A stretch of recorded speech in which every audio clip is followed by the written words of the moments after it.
Second वाला second वाला सभी कैटेगरी के प्राइस को केवल यही नॉर्मल में दिया जाता है।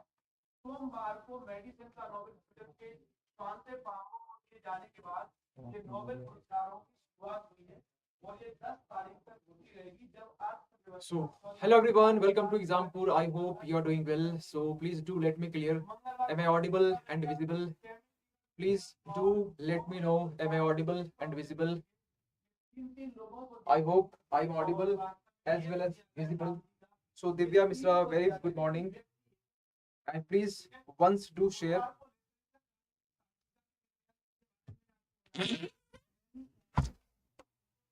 Please once do join the session and please do share the session as well. So yes, today I am meeting in the morning. Okay, so just a second.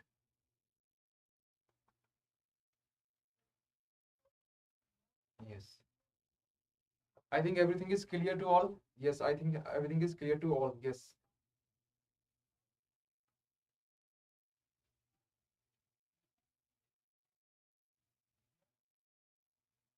Okay. So in this session, we are going to deal with the very important, that means PSIR, Political Science and International Relation. So yes, those aspirants having optional of PSIR, so those students having these sessions going to be a very important, because in this session we are going to deal with Western political thought, and in the Western political thought, we are dealing with this particular session of the great philosopher of Plato, Aristotle, and Machiavelli. Okay, so fine. Just a second. Just a second.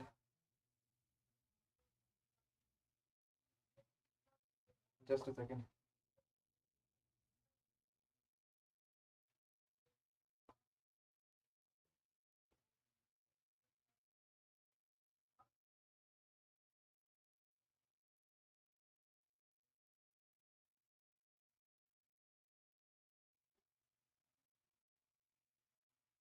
So yes. So first of all, I will go through the briefly what the Western political thought is about, and next I will be dealing with the for just a second.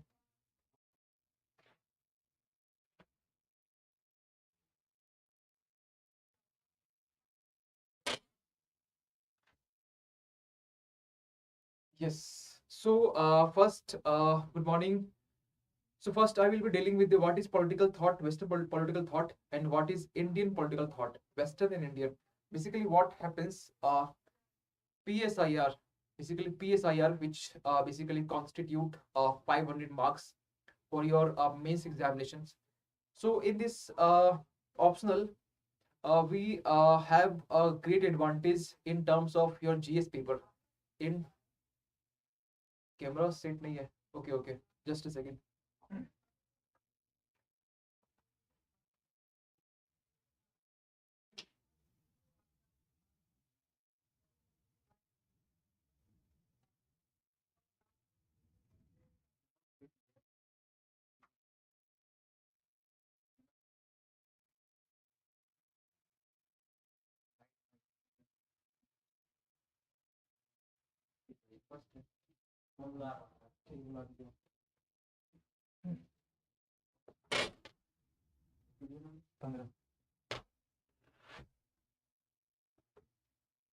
So yes, yes, I have already informed to the concerned team. Sonil Gautam, very good morning. So I think there is a mismatch between the setting of in the camera. I think so, and yes, definitely this session is going to be a very benefit for your mains examination as well as your uh, optional PSIR. Okay. So good morning, Dimpy, Anil Gautam. Very good morning. So let's start this session. And first, before starting the session, first I will be dealing with the because this topic I have already covered in the YouTube, and this is available to all of you freely. Okay, so don't worry about that. If you just want to go through the deep in part, we have a separate playlist.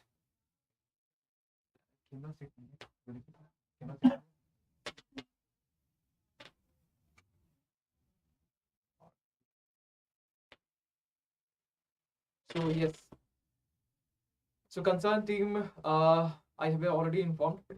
So yes, PSIR having a great advantage for your mains examinations, and your mains examinations, you have already uh, having advantage in terms of GS paper 2, 3, and 4.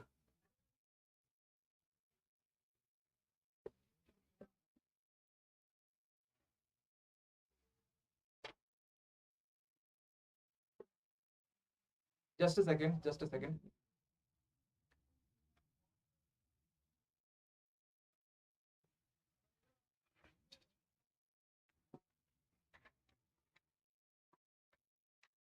Vivek, very good morning. I think today's it's look like very zoom in. Vivek, Neha Sharma, very good morning. Very good morning, Dimpy Yadav.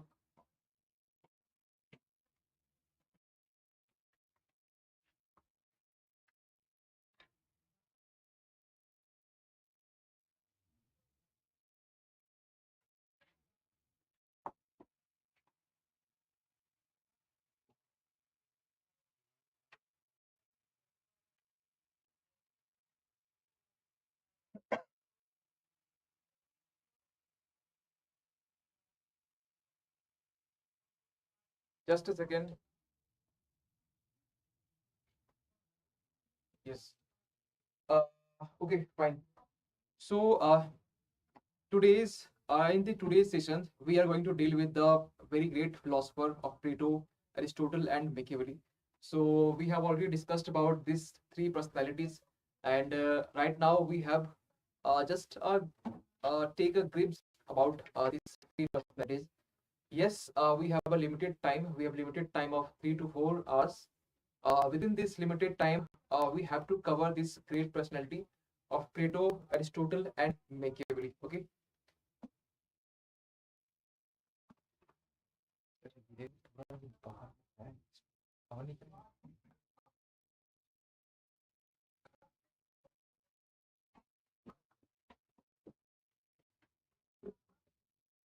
So yes, first I will be dealing with the what is Western political thought and what is Indian political thought. Okay, in briefly I will go through this these two terms. Yes, yes, yes. Okay. So first I will be dealing with the what is Western political thought. Now it is fine. Now it's fine.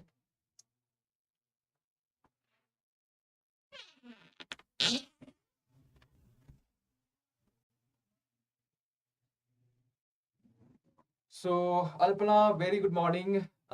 Yes, now it is fine. Okay, I think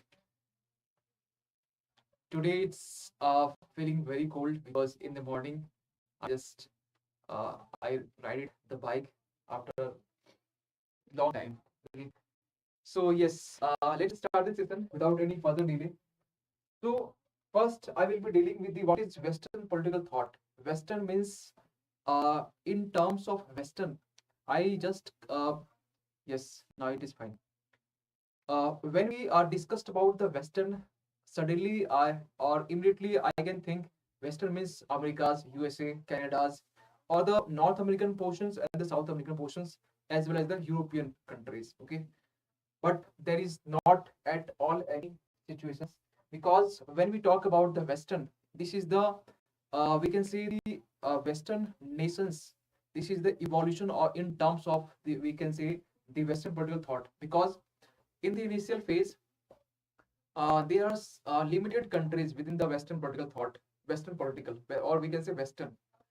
And right now the condition is very different, because right now we have a New Zealand, Australia, even Australia, which is part of the Western political thought, we can say. So yes, so Western political thought, Western means the North American part, North, South, European, and Australian part. Okay, what is Indian? Indian basically means which is basically the philosophy which is originated in the land of India. For example, B.R. Ambedkar, Gandhi, Chanakya, Vishnugupta. Okay, so these are the some great philosophers of, we can say, we can consider in the Indian land. Okay, now let's start the Plato, and I will try to add some new aspects. Maybe because I have already dealt this topic of Plato, but maybe I will be adding some new extra point in terms of your scholars like Plato, Aristotle, and Machiavelli. Okay. Now you can ask questions, sir. Yeah, what about the another?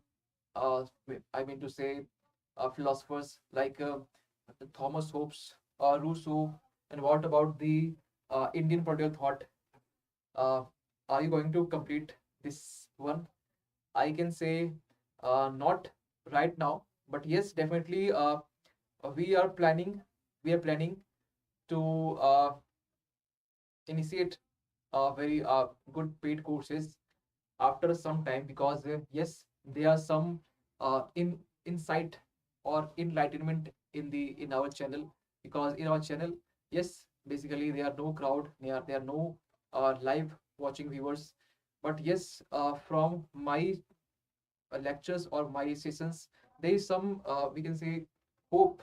Yes, everything can be possible. Okay, so this is all about. Okay, fine. So let's start the great philosopher with Plato. Let us start the great philosopher of Plato, Western political thought. First, I will be dealing with the Western. First, who having no idea about the PSIR. So those aspirants for the PSIR having optional. Just a second.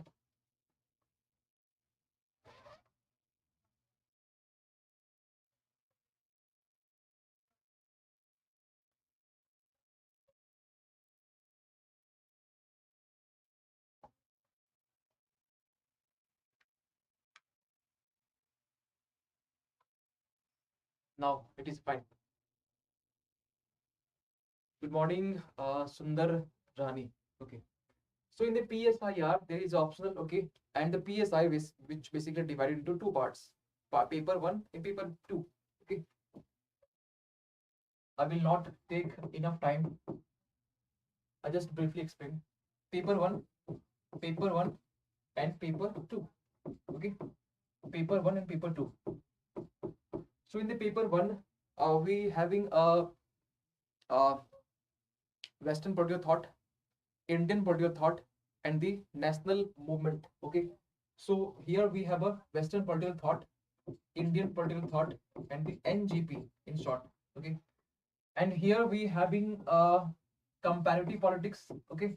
IR, those portions. Okay. So this is the in briefly this is all about.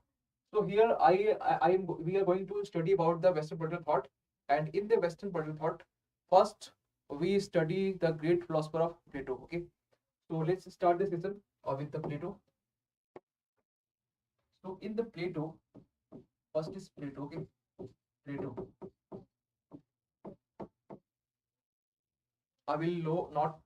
I don't want to go to the date of birth, the date of place of birth. Okay, so I just briefly go through, because I remembered uh, when I was completing this topic. I think it took around I think three portions for 2 hours. So yes, but we have a limited time right now. So for Plato, we know about the Plato. Plato is the great disciple of Socrates, and Aristotle is great disciple of the Plato. Means there is some linkages. What the linkages? Plato having Plato is a great disciple of Socrates. Socrates. Okay, and Aristotle, which is considered as a great disciple of the Plato. Okay, so when we discuss about the Plato, we having a great works of Plato's. For example, great works which is basically reflected in the great books like the Republic, the States, okay, the States or the laws, okay. So what the books is all about? So having a three book. First is the Republic, okay, and the statesman or laws, the laws. The third one is the statesman, the statesman, okay. So what about the Republic? Basically, Republic is the work of young Plato. When the Plato was young, good morning, Afrin, Ritu. When the Plato was young, it is the work of young Plato. Then Plato wrote a book. The book name is The Republic. Simple. The laws, which is basically the book uh, when the Plato was mature. Okay, so we can say mature Plato. When Plato was mature, that is a mature Plato. Okay. Basically, what happens when we are young? Then that time, what happens that we are having a great energy, great potential. Just like I can win to the world, just like a moment. So yes, that is a moment of the Republic. And in the Republic part, the Plato was more idealistic in nature. Listen carefully. What happens when we have a lots of energy? We are come across the young age or the youth. We having a great energy, great potential. But what happens in the terms of Plato? Plato are more idealistic in nature. In terms of, we can say, when the Plato was young, and just opposite in nature. Okay. So when what happens when we just passed age of 40 or 40 50, when then that time we just uh, go to the meditation spiritual side. Okay. So here is the same condition, but there is just opposite. Initially Plato was young, and initially Plato was idealistic in nature.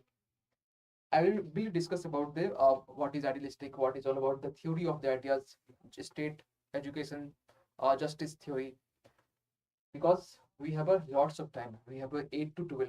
Okay, so yes, Plato, which is very big in topics, and Aristotle as well. But Machiavelli, I think we don't think. I think Machiavelli, we can complete this Machiavelli topic within 30 minutes if we just go through the revision portions. Okay. So the laws mature Plato, the statesman is a part of the middle of the, we can say the middle of the, or we can say the transition period. The statesman is the book. This is basically a book. Okay, this is basically a book. The three book which is very popular for Plato. The statesman, which having a uh, the transition period. Okay, transition period. Okay, so the three book is very important and for Plato. But more important is the Republic. The Republic is more important because 80 to 90% of the topic which is based on the book of Plato of Republic. The laws which having a very less importance for your PSIR is concerned. So yes, this is the book. Now, what about the there are some great personalities in which the Plato's influence from that personalities. So the influencers are the four. They are the influencers. So first is Socrates, Pythagoras principle. You have already heard about, or I think you have already read about the in your academic or class 9 or 10 mathematics books, right? Pythagoras principles, and Heraclitus and Parmenides. These four personalities is very important. But apart from this, Socrates is very important because Socrates, Plato more inspired from the personality of Socrates, because Socrates believe in the uh, uh, theory of knowledge or the theory of ideas. Socrates also the idealist person. So yes, definitely Plato inspired from the Socrates, but some wrong happening was there. What was wrong happening? Yes, I will be discussing. So this is the first thing. Now, who is the influencer? Who are the influencer? Okay. Influencers. Okay, influencers for Plato. Okay, influencers for Plato.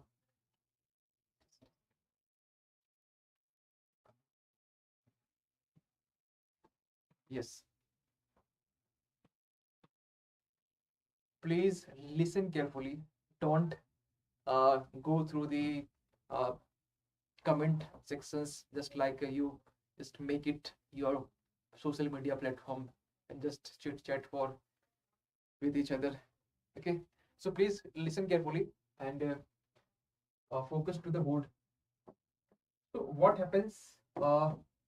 Influencers. So first is Socrates. First is Socrates. Second is the Pythagoras. Pythagoras. Third is Heraclitus. Fourth is the Parmenides. Okay. So yes, Socrates' role was very important. So what about the Socrates? Socrates basically Plato have taken the idea of theory of knowledge, theory of ideas from the Socrates theory of knowledge and dialectic method.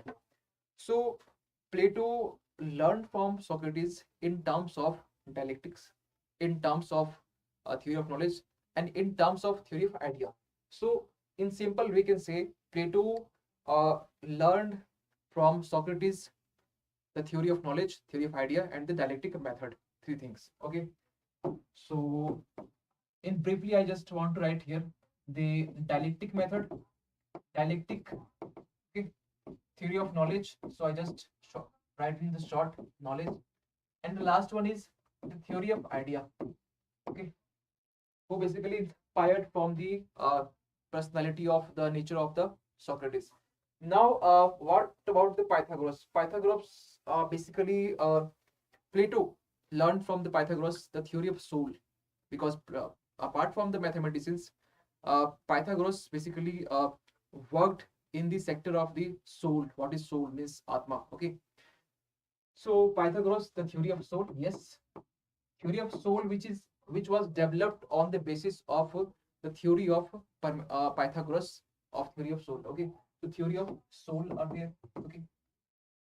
Next is the Heraclitus.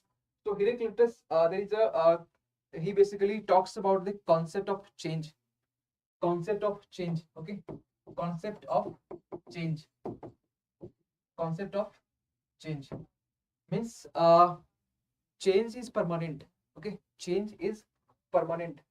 Or suppose uh, suppose we having situations like suppose the one person come across the very poverty line, but yes, or some persons having a great uh, we can say depressions, having great tensions, having great challenges, but yes, definitely this will pass away one day.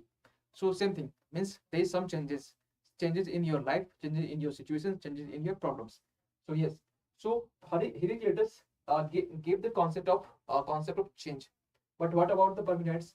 Parmenides talks about the concept of permanence. Concept of permanence. Permanence. Okay.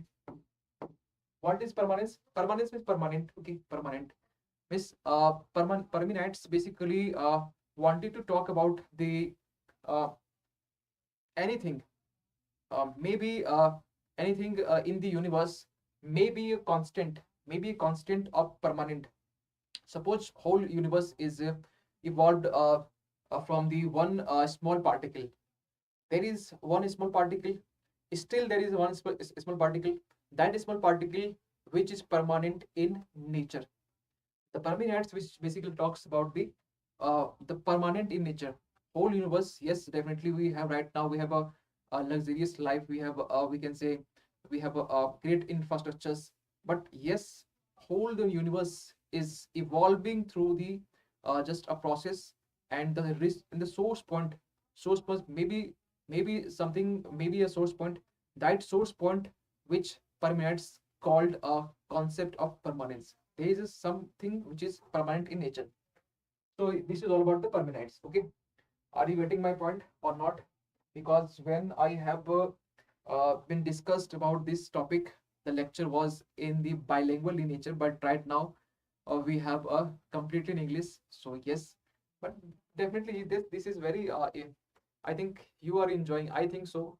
You are enjoying the lectures because yes, in the morning time, very fresh and very energetic time, and if you are learning the PSIR in the revision format, yes, definitely it will very good for you as well and me. Okay, okay.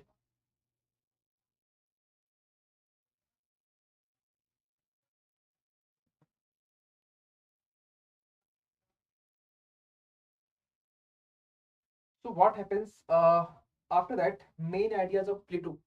Main ideas of Plato. So Plato's main ideas is the theory of ideas, theory of justice, education, communism, philosopher king, and the last one is ideal state. So these are the theory of Plato's. So one by one, I will be discussing this theory of ideas, communism, philosopher king, justice, education. Okay. So fine. So come to the next. That is a theory of. First, I will be dealing with uh, uh, the circumstances of why Plato has been given some theories with respect to, we can say, the theory of ideas, theory of philosophy. Why Plato was giving theory of multiple theories. Okay, multiple theories, because there are some conditions. What are these conditions? What are the background? So yes, this is a very important aspect. So in the next portion or in the next part, we are going to deal with the what were the circumstances in that of Plato. So what about the circumstances? So circumstances in the Plato's time, because there was a war of Peloponnesians. Okay, the war of Peloponnesians. Peloponnesians, PNE, sorry. Peloponnesians war was there, and this war was happened between the two city state, Athens and Sparta. This Peloponnesian war was conducted between Athens and Sparta, and Plato was belonged to the Athens state, and that this war, the result of this war was very different. Suppose that this Sparta was a rival nations or rival state. Sorry, not nations. That nation concept was evolving over the time, but in the time of 500 BC, before Christ. Okay, that time we can consider that is the time of the Buddhism, the Jainism. That is the time of something in India's. Okay, but in the in the Europe, the city state was is Athens, where the Plato was belongs. So in the Peloponnesian War, Athens was defeated from the Sparta, and this is a very good, not good, bad. This impacted very bad in the Plato's ideas, Plato's methodology, and Plato's, we can say, and the psychological aspect. So yes, here defeated, Athens here defeated, and Sparta here the winner. But what about the but yes, after this war, Plato decided that yes, I just want to make Athens an ideal state. I just want to make Athens an ideal state. So basically, this war was conducted for 27 years. That is a very long time. 27 years. This time, I think, if any person born, then he just grew up, and he just cleared the 10th, 12th graduation. UPSC CSE cleared, and he after posted in some places. So 27 years is that year. Okay, so this is not a very less time, this is very big time. Okay, a person which is very basically from born to we can say the getting the post of UPSC CSE. Okay, so that is the time period. So what about the what happens when Athens defeated? Plato's pushed to think about why, what are the reasons for defeating, and what we can do for Athens state, and what we come forward with some reformations. Yes, these are the some points which are coming to the mind with bombardment of the ideas. So yes, Athens society, which basically Plato wants to make Athens an ideal society. So, yes, one thing I just want to make clear that when the Plato uh, investigating, when the Plato was investigating what is the basic reason for defeating, Plato found that the basic reason for defeating was corruption.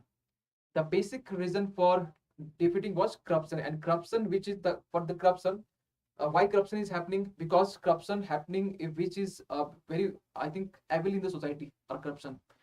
So for the corruption, the basic reason is the ignorance. Okay, so the basic reason of the defeating is the corruption. Okay, basic reason is the corruption. And for the corruption, why corruption was happening, the corruption was happening due to the ignorance. Okay, due to the ignorance. So this is the ignorance. Okay, so Plato decided, yes, this is the reason.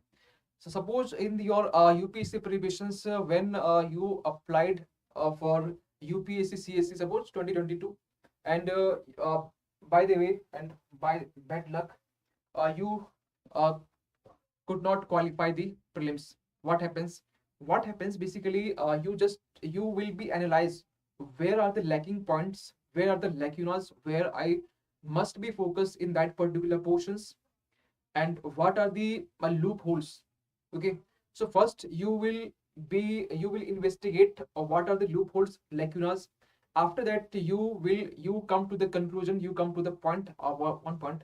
Yes, this is the some lacunas, and I have to overcome this lacunas or some lacking point or the loopholes. So same way, Plato's decided that yes, there are some lacunas, some loopholes, there are some ignorance, there are some corruptions are there. So when Plato just found that yes, there are some reasons, there are some we can say the after investigation they found that yes, this the basic reason is the corruption, and the corruption, why corruption was happening, because of the ignorance. So when Plato found these terms, yes, Plato decided that yes, now I make a very good strategy to make Athens an ideal state. And what happens? So Plato, behalf of the when Plato just wanted to make Athens an ideal state, then Plato also decided, also make a strategy that yes, we have some theories, we have to develop some theories in terms of theory of ideas, in terms of theory of communism, in terms of theory of philosophical thinking, in terms of theory of education, justice, and else other else. Okay, so here Plato again, when after this Peloponnesian war, Plato's in simple terms you can say Plato's got enlightened. Enlightened in terms of Plato wanted to, yes, uh, suppose every person, if you are the persons, if you could not qualify the prelims, mains, or interview. Okay, if you do not analyze yourself, that is a very big problem from your side, not from my side. Yes, everything, if you are not be succeed, okay, everything, every areas, it may be education, it may be bit of every sectors, just analyze yourself, and just look to yourself, where is the loopholes. Okay, when you find these are loopholes, that is a very big victory for your side, big victory. Then you can work on that particular lacunas. Okay, so yes, now come to the next point, that is the uh, basically what happens, the Plato belongs to the Greece, or we can say the Athens. Basically Greece, I think now Athens is a part of Greece. Greek. Okay. So Greece, basically what are the lifestyle in the Greece? Basically what happens, the Greece, which is the having the agricultures, which is agrarian societies, patriarchals are there, slavery systems was more prevalent. Okay. And the next is inequalities are there. So these are the some situations or some conditions which Greece or Athens was facing. Okay. So I will just repeat this four terms. And it is in Greece there is an inequalities, patriarchal societies, agricultural societies are there, and last one is slavery system. Slavery systems are there. Okay. So these are the Greece societies or Athens society. Now, uh, now come to the next point, that is what is Plato's methodology.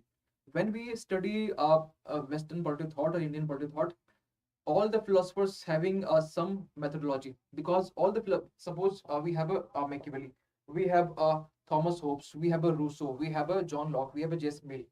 Every philosophers have a own methodology. So Plato also having a own methodology. So this methodology, which was developed over the time and which was inspired from the uh, Socrates theory of dialectics. Okay. So Plato's methodology was first in dialectic, and the second one is deductive in natures. Okay. So what about the dialectic and what was the deductive? Yes, this is the very important. So Plato's methodology. Okay. Plato's methodology. So what about Plato's methodology? First is the dialectic, and the second one is deductive. Okay. First is dialectic and second one deductive. So Plato used this term deductive and dialectic for his methodology. Okay. So what happens for the deductive or the dialectic? First, I will go through the what is dialectic. Dialectic means debate. Dialectic means discussion. Dialectic means dialogue. Dialectic means logical argument. So dialectic means, in simple term, we can say debate. This is not a very hatred debate. This is the healthy debate. Okay, the Plato was focusing on the healthy debate, or the reasonable or reasoning, we can say, or logical argument. So when we you give a logical argument, that is the basically a, we can say, healthy debate or dialogue. Okay. So Plato, I just want to substantiate or give examples to explain this term. So yes. So in the dialectic, in short term, we can say dialogue, debate, and discussions, or we can say logical argument. But I just want to give another example for in the modern era example, like euthanasia. Okay. Euthanasia is good or bad? Euthanasia basically when the patient intentionally uh, uh, stop their life, that is a euthanasia. It may be active euthanasia, it may be passive euthanasia.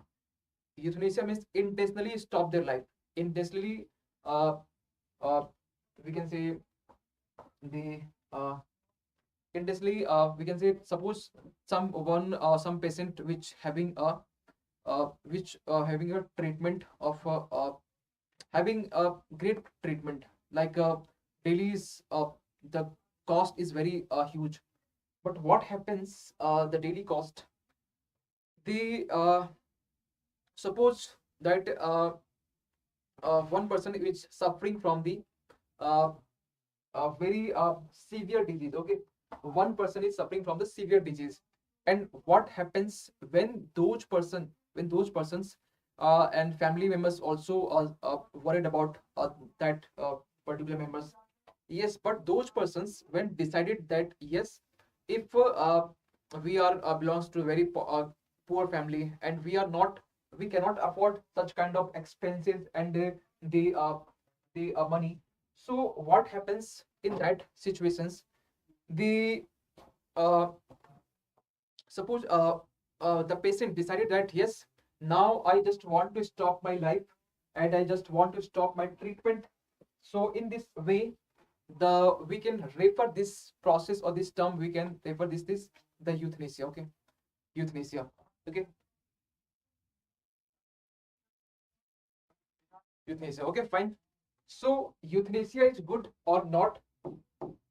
Euthanasia, for example, I will I'm just taking example from the dialectic, from the dialectic. Okay, so in the example there is a euthanasia. Euthanasia. So euthanasia is good or not? There is some we can say this criteria or the parameters. So what are the parameters? So the parameters is there is a some development like thesis. Okay, Plato wanted to just develop some process like debate discussions, and suppose we have a example of euthanasia. Euthanasia is good or not? Yes, this is a question mark, but euthanasia is good. I think this is comes to the first youth thesis. This is good or not?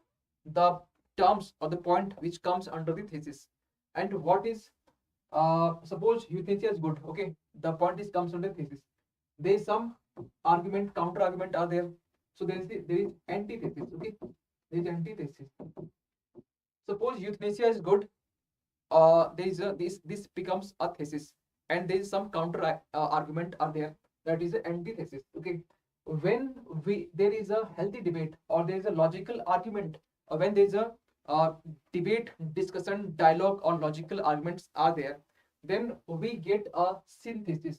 We get a synthesis. Okay, we get a synthesis.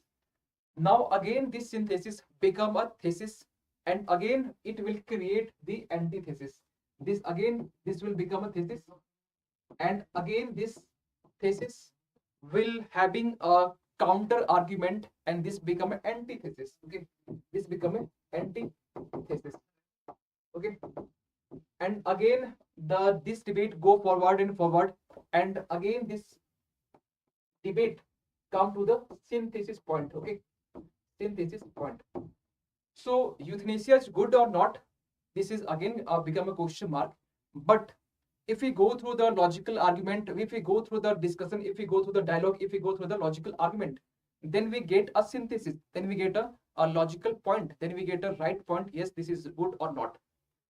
So synthesis is the, we can say, the balance or the balanced, or we simply we can say this is the conclusion portions, and this conclusion portions again become a thesis. Again counter argument are there, again synthesis are there.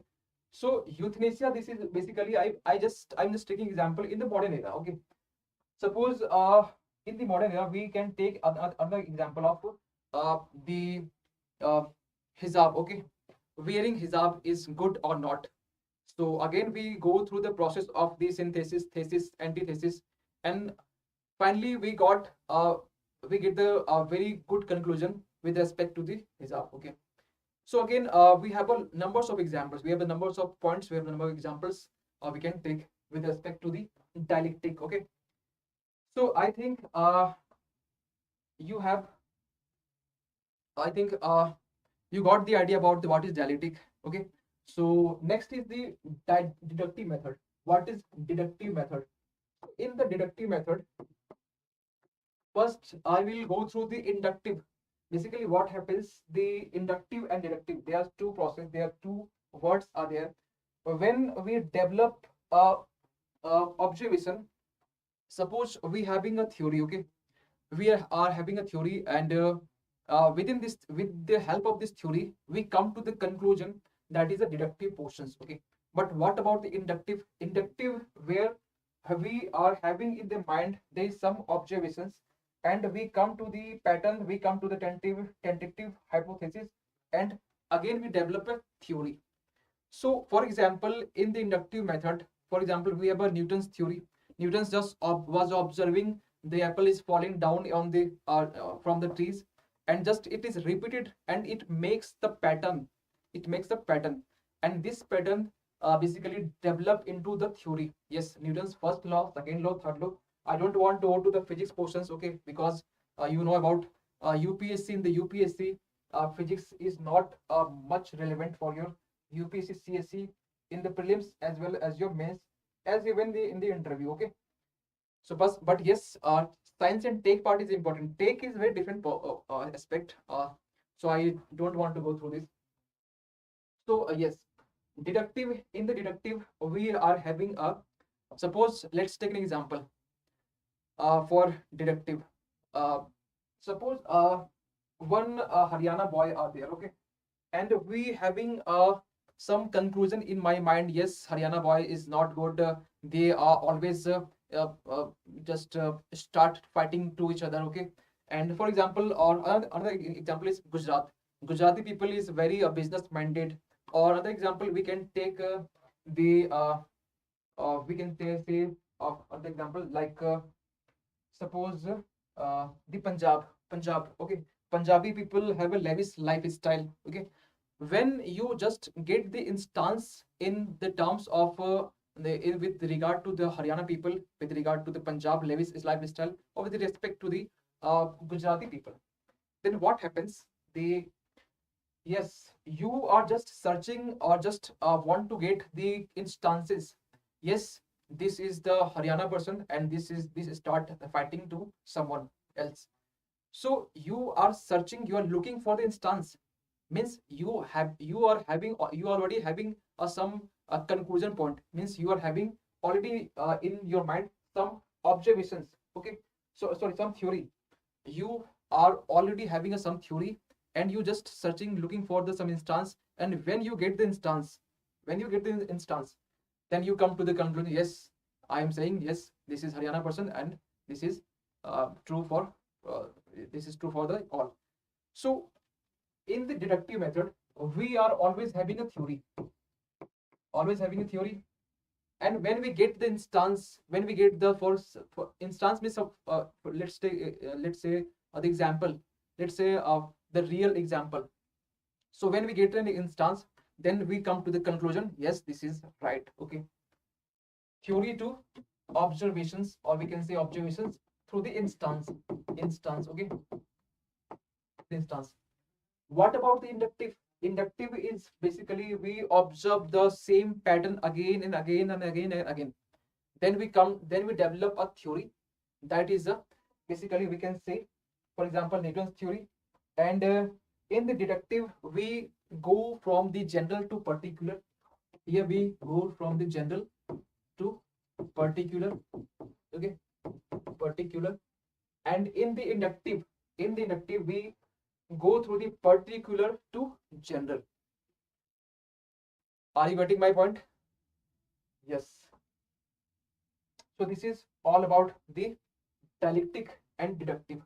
Yes, these two term you maybe you might be study in the GS paper 4 ethics, integrity and aptitude, but in the PSIR there are some philosophical part which is basically important for your GS paper 4 ethics, integrity and aptitude. So yes, this optional having a great advantage for your GS paper. Even paper 2 is completely covered from the GPS IR.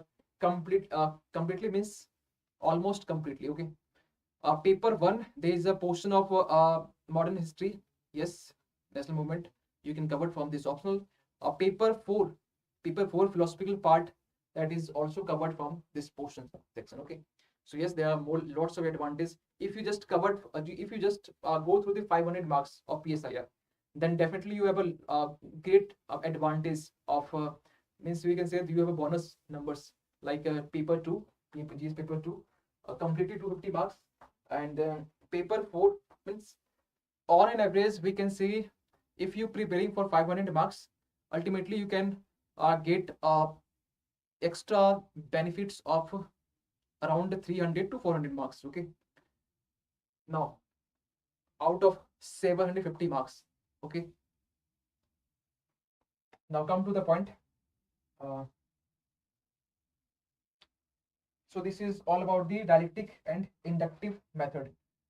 Now how the Plato's as a thinker, or how Plato as a philosopher, in simple terms we can say what the nature is all about the Plato. Okay, so come to the next slide. Plato as a thinker. Okay, Plato's as a thinker, as a thinker, Plato as a thinker. Now, what happens? First, you know that Plato was idealistic in nature. Plato was not realistic. Plato was utopian in nature. Plato was radical in nature. So, if we just go through the one, idealistic in nature, idealistic in nature, or ideal in nature, simple. So, you know that the Republic, which was the book of Plato's, young Plato. Okay, in young Plato, when every person's, suppose you are a young person, I also a young person, young in youth. This time we have lots of energy, lots of potentials to do anything. We have lots of creativity, innovations. No, lots of creativity. In that time, what happens? The Plato was come across the idealistic in nature. So yes, idealistic in natures are there. Idealistic means what you think about ideal or idealistic. Ideal means when you think about what ought to be rather than what is. You have not any interested in the what is. You only interested in the what ought to be. What ought to be means if you're preparing UPSC and you are not satisfied with your preparations or your daily routine, then you always be thinking, this is out to be, this is out to be, this we must have to do in daily life. You're just making a routine and routine again and again, but reality is different. What is the reality? But Plato considered what ought to be, this is a reality. This is means Plato was idealist. Okay, and what is idea? That is basically reality for the Plato.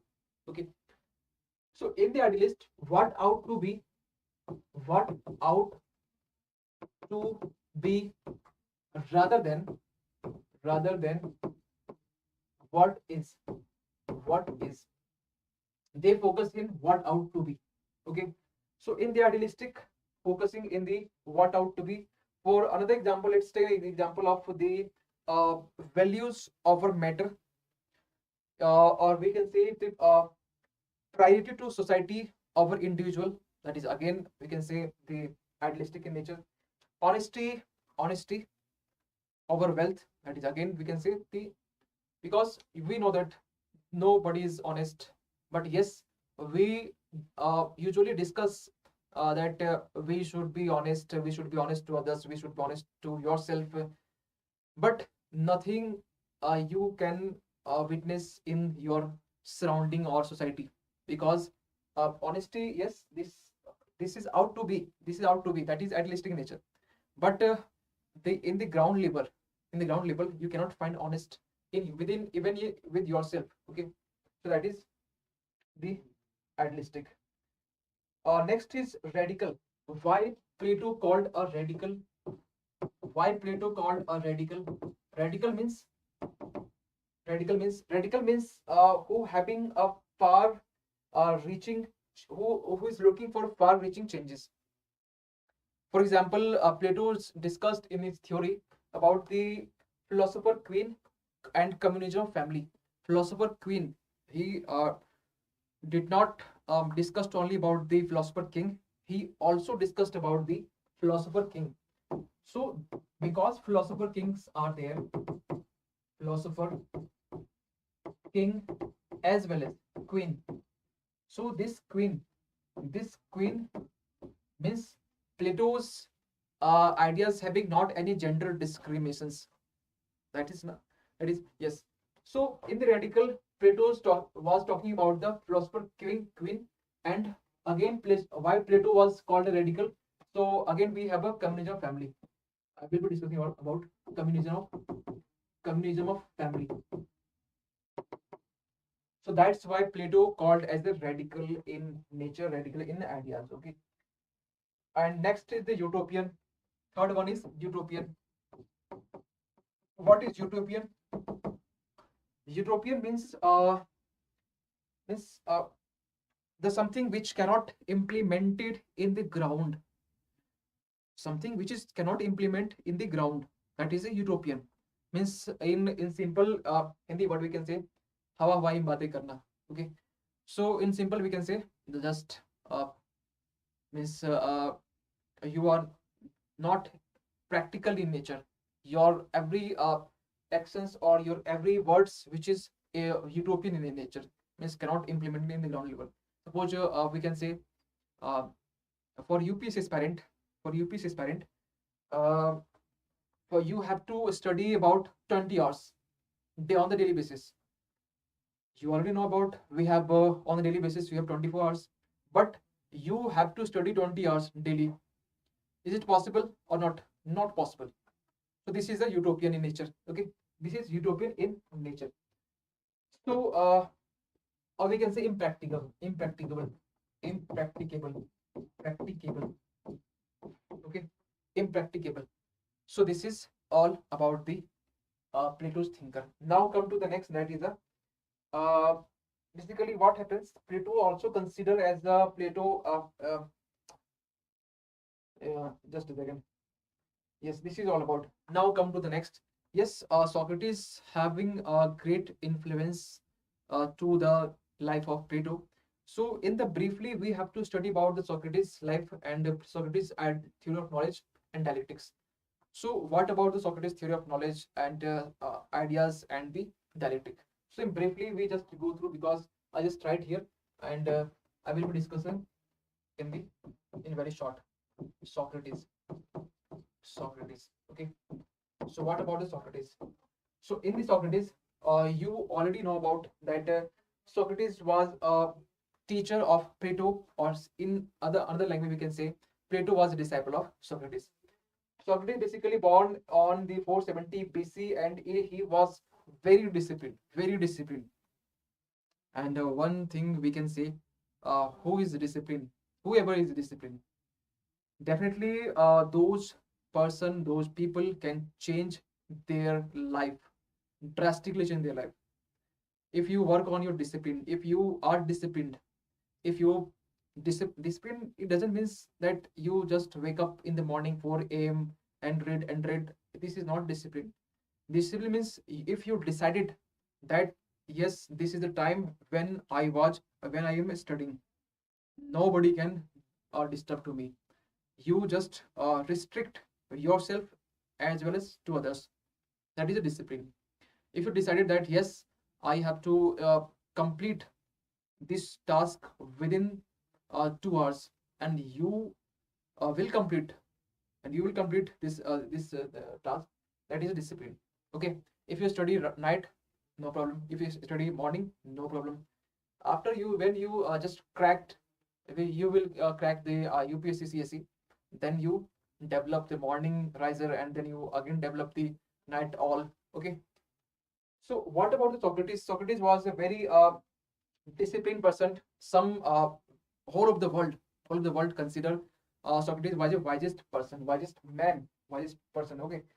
So some one found the similarities between the Jesus Christ or the and the Socrates.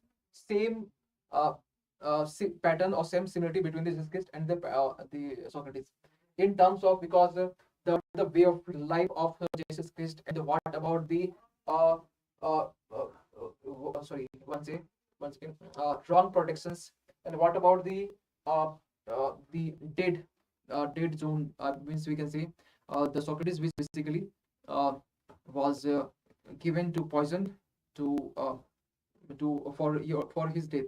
So same similarities are there. For Jesus Christ, we have already discussed in Philistine and Israel conflict. Okay, so Jesus Christ was basically hanged in the church symbol, that is the cross symbol. So again, so we can say there is some similarity between Jesus Christ and Socrates. So this is the one portion. One thing I just want to tell you, he is considered as a father of ethics. Father of ethics. This term you can use in your ethics portion as well. father of ethics, which we consider the Socrates, father of philosophy, not philosopher king. Father, one thing is political science and philosophy. So father of philosophy is the Socrates, father of philosophy. Okay. And what about the political science? So the political science, the Aristotle, which is what's considered is the father of the political science. Okay. So something is about now. What happens? Human beings eager to know about what should be the way of life, what was the way of life in the past, okay, what will be the way of life in the future. So on this basis, experts are divided into the approach to treat a life or to live a way of life in three aspects. That is a first is science on the basis of science, and on the basis of religion, on the basis of philosophy. So we can deal the word life in terms of religion, science, and the philosophy. Science basically talks about the what is, and science basically based on the experiment. Science basically based on the scientific reasons. But what about the philosophy? Philosophy basically talks about the what should be, what ought to be. If you just feel sick, or suppose you having you suffering from fever, then philosophy talks about the what should be your should be uh, your preventive care, not cure. Preventive means parhej, that is. And religion basically talks about the faith, which is based on the faith. Okay, when you are having a faith in someone, or in some idol, or some statues, something else, that is a faith, that is based on the faith. So religion basically talks about the faith, which is based on faith. Philosophy, which is based on the what ought to be. Science, which is based on the what is. Okay, so this is the one thing. Now come to the next, that is what happens before the Socrates. Before the life of the Socrates, there was a concept of the physicist. Physicist means we can say in today's era, doctor. Okay, doctor. So physicists basically approach or see the world in terms of three elements, that is air, water, or fire. Physicist. When Socrates came to forward, then he brought the concept of philosophy. So that's why he was called as a father of philosophy, because the concept which is evolved from the Socrates, because from the concept of we can say the philosophical ideas, that is a which is basically brought in the from the Socrates. Yes, okay, no problem. But what about the Socrates ideas with respect to the philosophy? Socrates believed that yes, there is a world beyond the natural phenomena. What is natural phenomena? Natural phenomena means water, air, and uh, fire. So beyond the natural phenomena, that is life. So Socrates basically was talking about the beyond the natural phenomena, and the also talking about the what will be the purpose of life. Also talking about the what is the knowledge of good life. Also talking about the what is how to live rather than live, means how we should live rather than only live. Live means we are just sleeping, eating, fooding, walking, that's it. But what out to live, what out to believe, what is the way to live, what is the way to live, that is a philosophical part. What is life, or what is how you live, that is a another aspect. But how your way to live, that is a philosophical part. Okay, so ultimately, Socrates just wanted to establish a philosophy, or we can say the philosophy is superior to science. Okay, so basically he focused that philosophy is superior superior to science. Okay, in briefly, that is all about.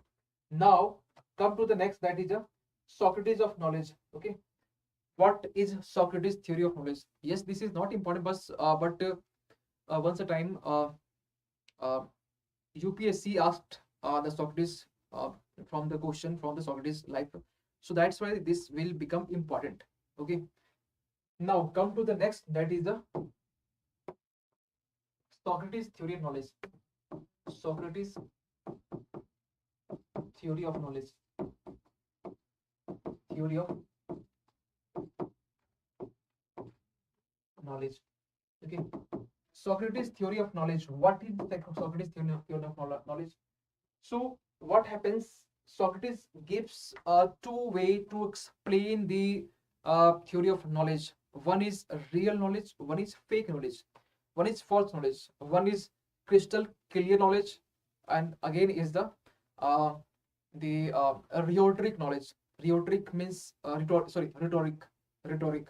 Rhetoric means there is no substances. There is only words. There is no substances. There is only words. So what happens? The basis of rhetoric knowledge and the basis of the real knowledge. So basically, he gives the one is rhetoric, that is again which is based on the belief, which is based on the belief, which is based on the opinion, ठीक है? Which is based on the opinion, and the second one is real knowledge. Okay, second one is real knowledge. Real knowledge. Real knowledge means crystal clear knowledge. Real knowledge means that is basically developed over the time through the debate, discussion, dialogue, or logical argument. That is a uh, real knowledge. And those knowledge which is basically crystal clear knowledge. Yes, this is right and this is wrong. This is crystal clear. That is a real knowledge. But what about the rhetoric? Rhetoric means which is based on the belief, which is based on the opinion, and which is basically uh, developed to mobilize or to attract the peoples, and something we are having a not no facts, means that knowledge having no facts, no figures, no logical argument, having only we can say words, only words which is maybe considered as a false words, which may be considered fake words. Okay, so rhetoric means which is basically based on belief, opinion, and which is developed through mobilize the masses and attract the masses. Yes, suppose let's take an example of the let's take an example. Suppose a politicians just giving the speech in the election time, and he just announced that yes, I will do for you something and something and something. Okay, so that is a rhetoric. For example, suppose S-400 the trade, sorry, not trade, the missiles deal. So S-400 missiles deal when India and Russia was there. At that time, USA imposed sanction on India, and in that time, if India just accepted or the sanction from the USA, and India in that time uh, do nothing for that for against this section. In that time, what happened? That Russia was maybe might be thinking about India was is talking about the India is all again rhetoric in nature. Means India India's words have not any real knowledge. They are only rhetoric in nature. Okay, it's just an example. Okay, you can take another example as well. So one thing again, Socrates focused again on the another side, that is a suppose every person having some professionals, suppose a doctor, suppose a teachers, and again we have engineers. Okay, so what happens? A good doctor having a good knowledge, a good doctor having a good knowledge, that is very very important. Good knowledge with good ethics, good moralities are there. So theory of knowledge of Socrates basically talks about the real theory, real knowledge, and real knowledge basically constitute in terms of the knowledge as well as the ethical and moral perspective. Suppose let's take an example of doctor, doctor which having a great knowledge, great expertise, great experience, but he is not ethical in nature, he is not moral in nature. That is not a real knowledge. Suppose a scientist, Ayub Khan, which is very popular, when you heard about the Ayub Khan, Pakistan scientist, the something is you have heard about, might be you heard about that Ayub Khan transferred the technology of nuclear missiles to North Korea. I think you have also heard about this sentence. So this is not a, yes, scientist having great knowledge, expertise, but he is not ethical, he is not moral. That is not, it will not be considered as a good knowledge or real knowledge. Okay. So there are lots of examples. Suppose I am a teacher. Okay, I am a teacher, I am a faculty of polity on PSIR, and when I have good knowledge. Okay, I have good knowledge and I have being a great expertise. Okay, as well. So if I am not moral, if I do not raise my voice against wrong, if I do not raise if I do not oppose the wrongs which is happening around surrounding me, that is not moral. If you are tolerate wrongs, if you tolerate bads, that is against your real knowledge. Yes, if you raise your voice, something is happening with me, is just like this. If you raise your voice, what happens?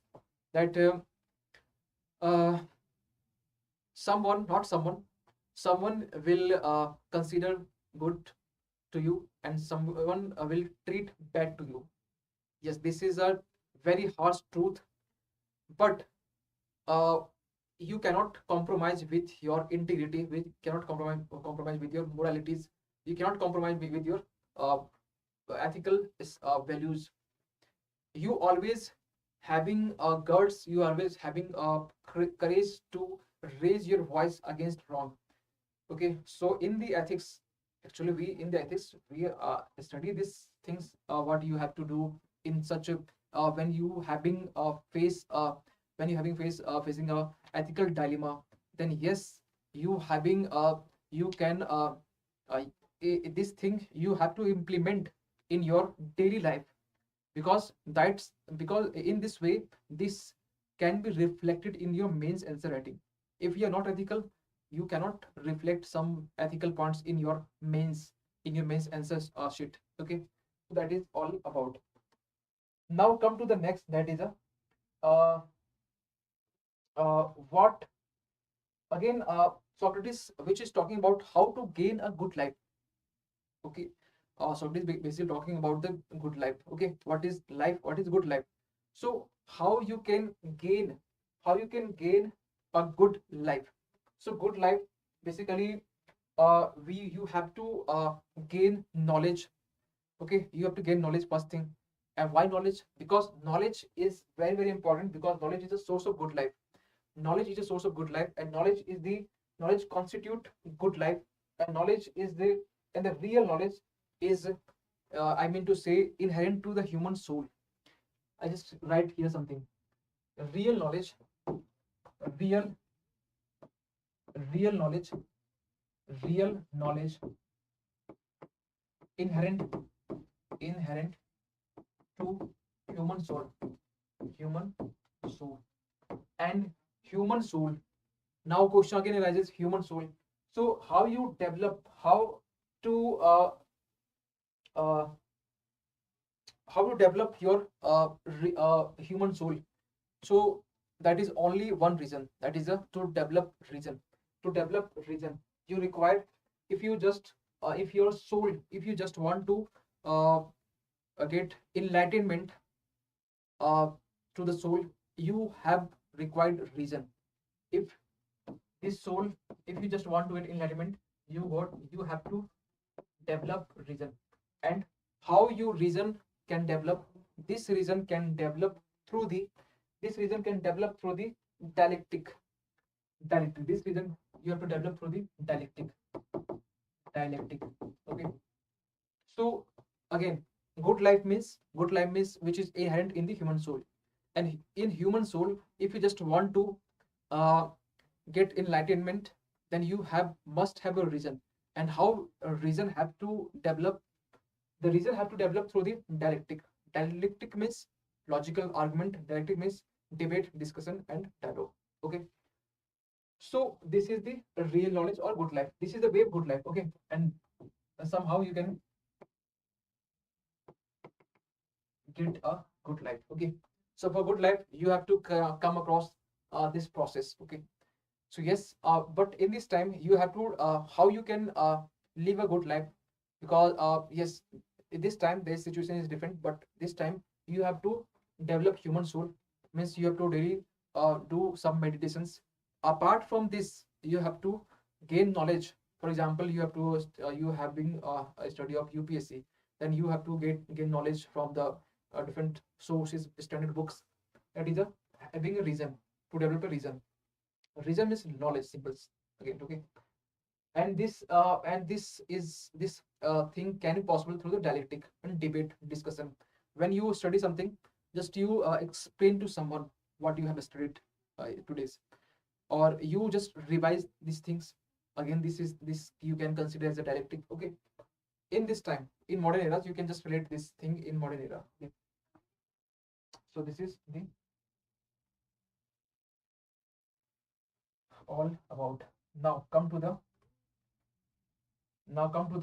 Plato's theory of ideas. What is Plato's theory of ideas? Okay. Now come to the second, or we can say first point. Okay. Plato's theory of idea. Theory of idea. What is Plato's theory of idea? What happens?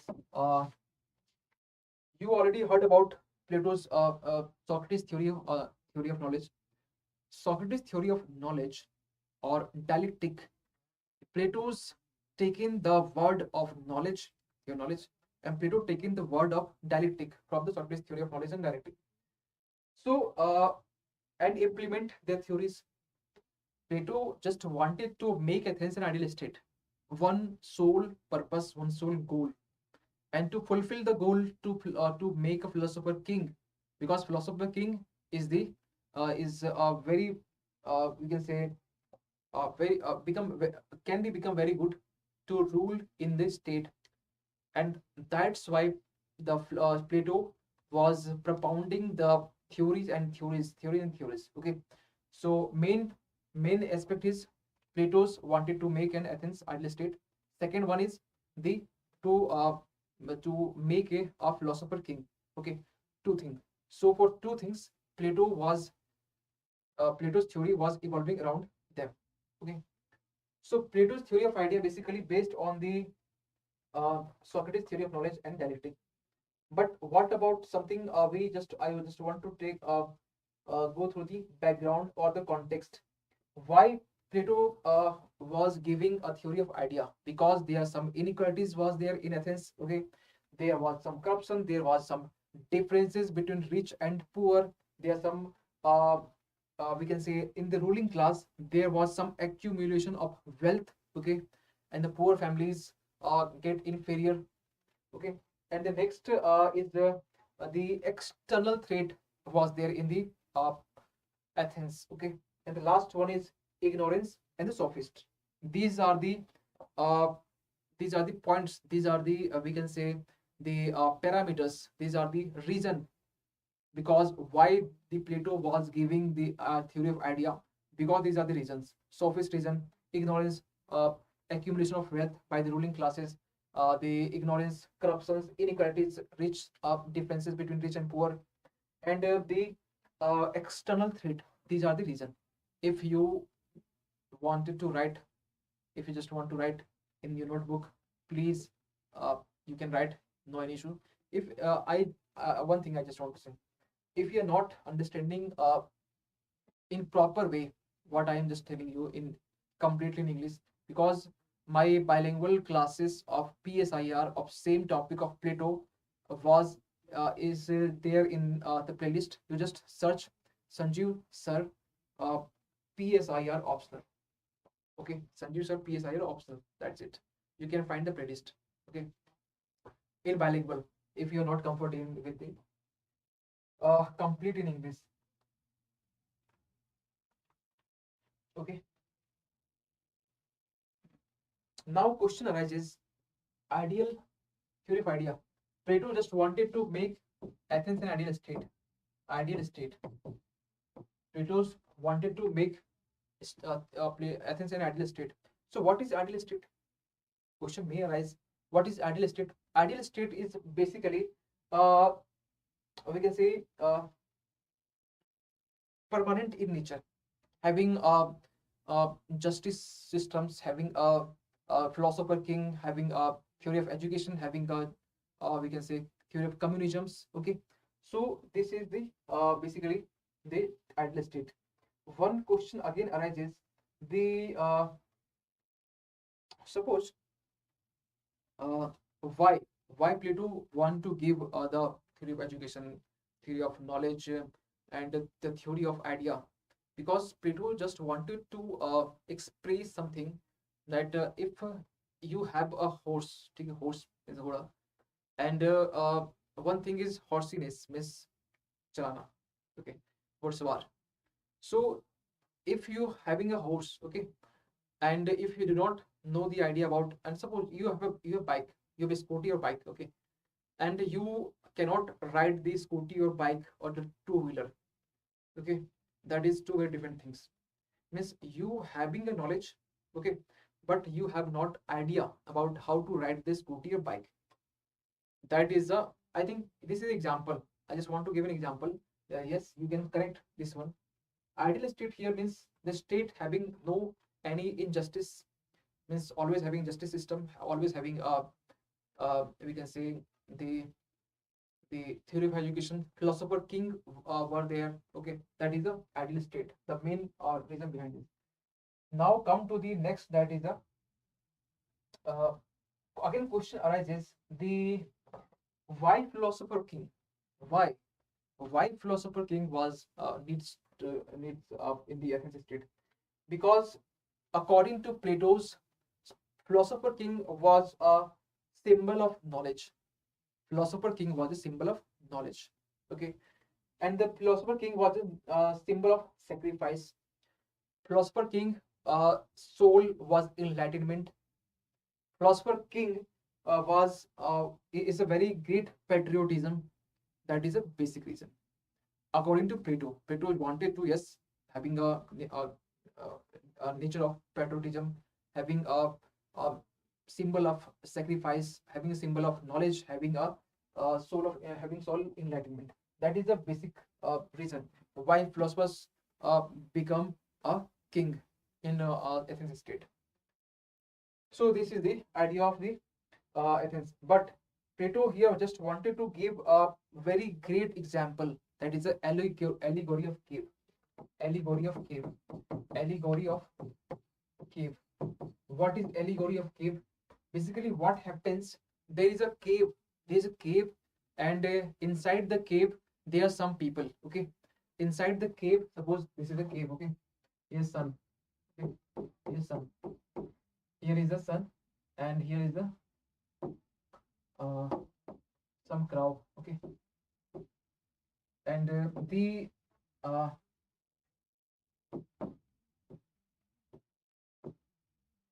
shadow which is reflected in the uh, inside of the cave. Okay, and some person was there. Some person was there. Okay, suppose, and suppose two person are there, and their hand was tied in the backside, and their backside which is towards the sunlight. Okay, he cannot move backward.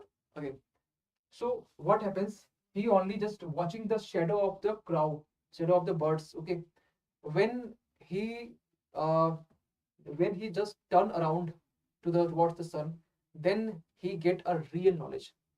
Then he get a real knowledge.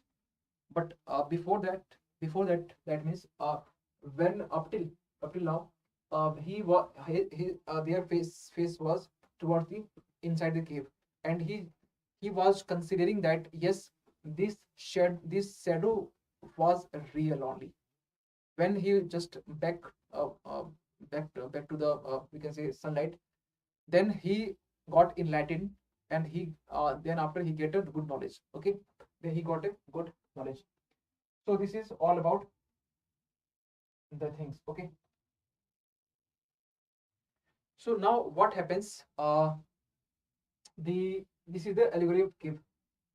So uh, from this the question is asked previously from the UPSC.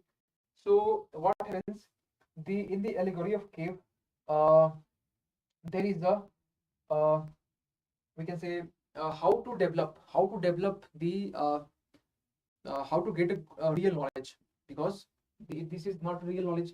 When he turned back, then they got a real knowledge. Okay, so how they can get a real knowledge? So they can get real knowledge through the through to develop conscience of the human body. Okay, through the conscience of the human body. So what happens, he get a knowledge through the conscience. Okay, conscience, to develop the conscience of the human soul. Okay, now what happens, that if if uh, therefore he established the superiority of philosophy. Okay, according to this theory, Plato just come to the conclusion and established the superiority. Okay, superiority of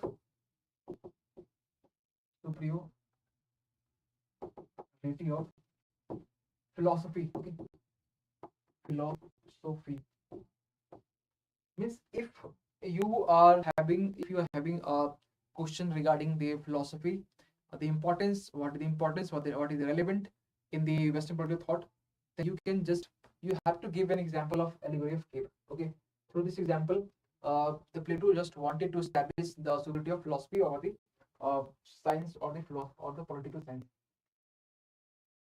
Again, one is philosophy, one term is political philosophy.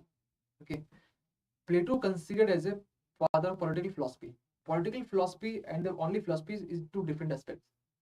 Socrates was considered as a father of philosophy, and Plato was considered as a father of political philosophy. Political philosophy, okay, here is political philosophy. So he is the political philosophy father of, okay, father of political philosophy. Okay. Now come to the next, that is a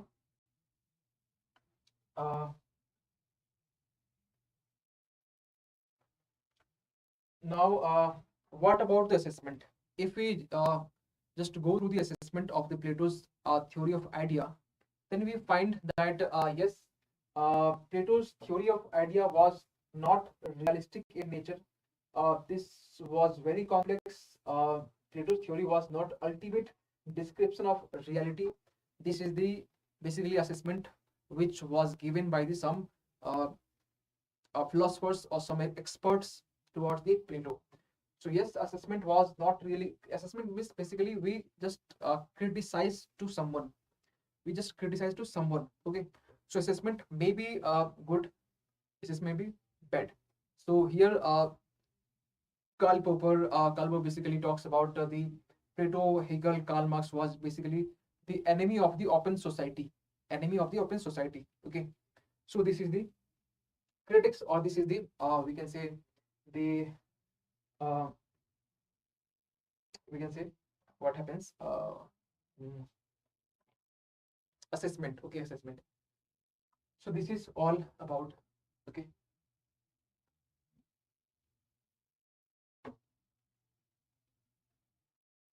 now fine. Now come to the next, that is the theory of soul. Theory of soul. Okay, come to the theory of soul. I about second, theory of soul. Okay, what is theory of soul? आत्मा का सिद्धांत. Okay, so theory of soul basically talks about the whole universe is having made of two component. That is first, that is spiritual, and second one is material or physical or spiritual. Okay, but what about the human life? Same thing. if universe is made up of physical and spiritual, human body is made up of spiritual and physical. Physical means that we can just which is not transparent in manner. Okay, that is physical. And what about the spiritual? Spiritual, when we go through the spiritual, we consider the soul part. We consider the soul part. So what about the soul part? So every person has a soul. If we consider the Vicky, Suhana, Anil, Nura, Vivek, Divya, every person have a soul. And soul having a different quality. And according to the quality, the person behave as same as their quality as having. So what the qualities you have, you what the quality of soul you have, you perform as well.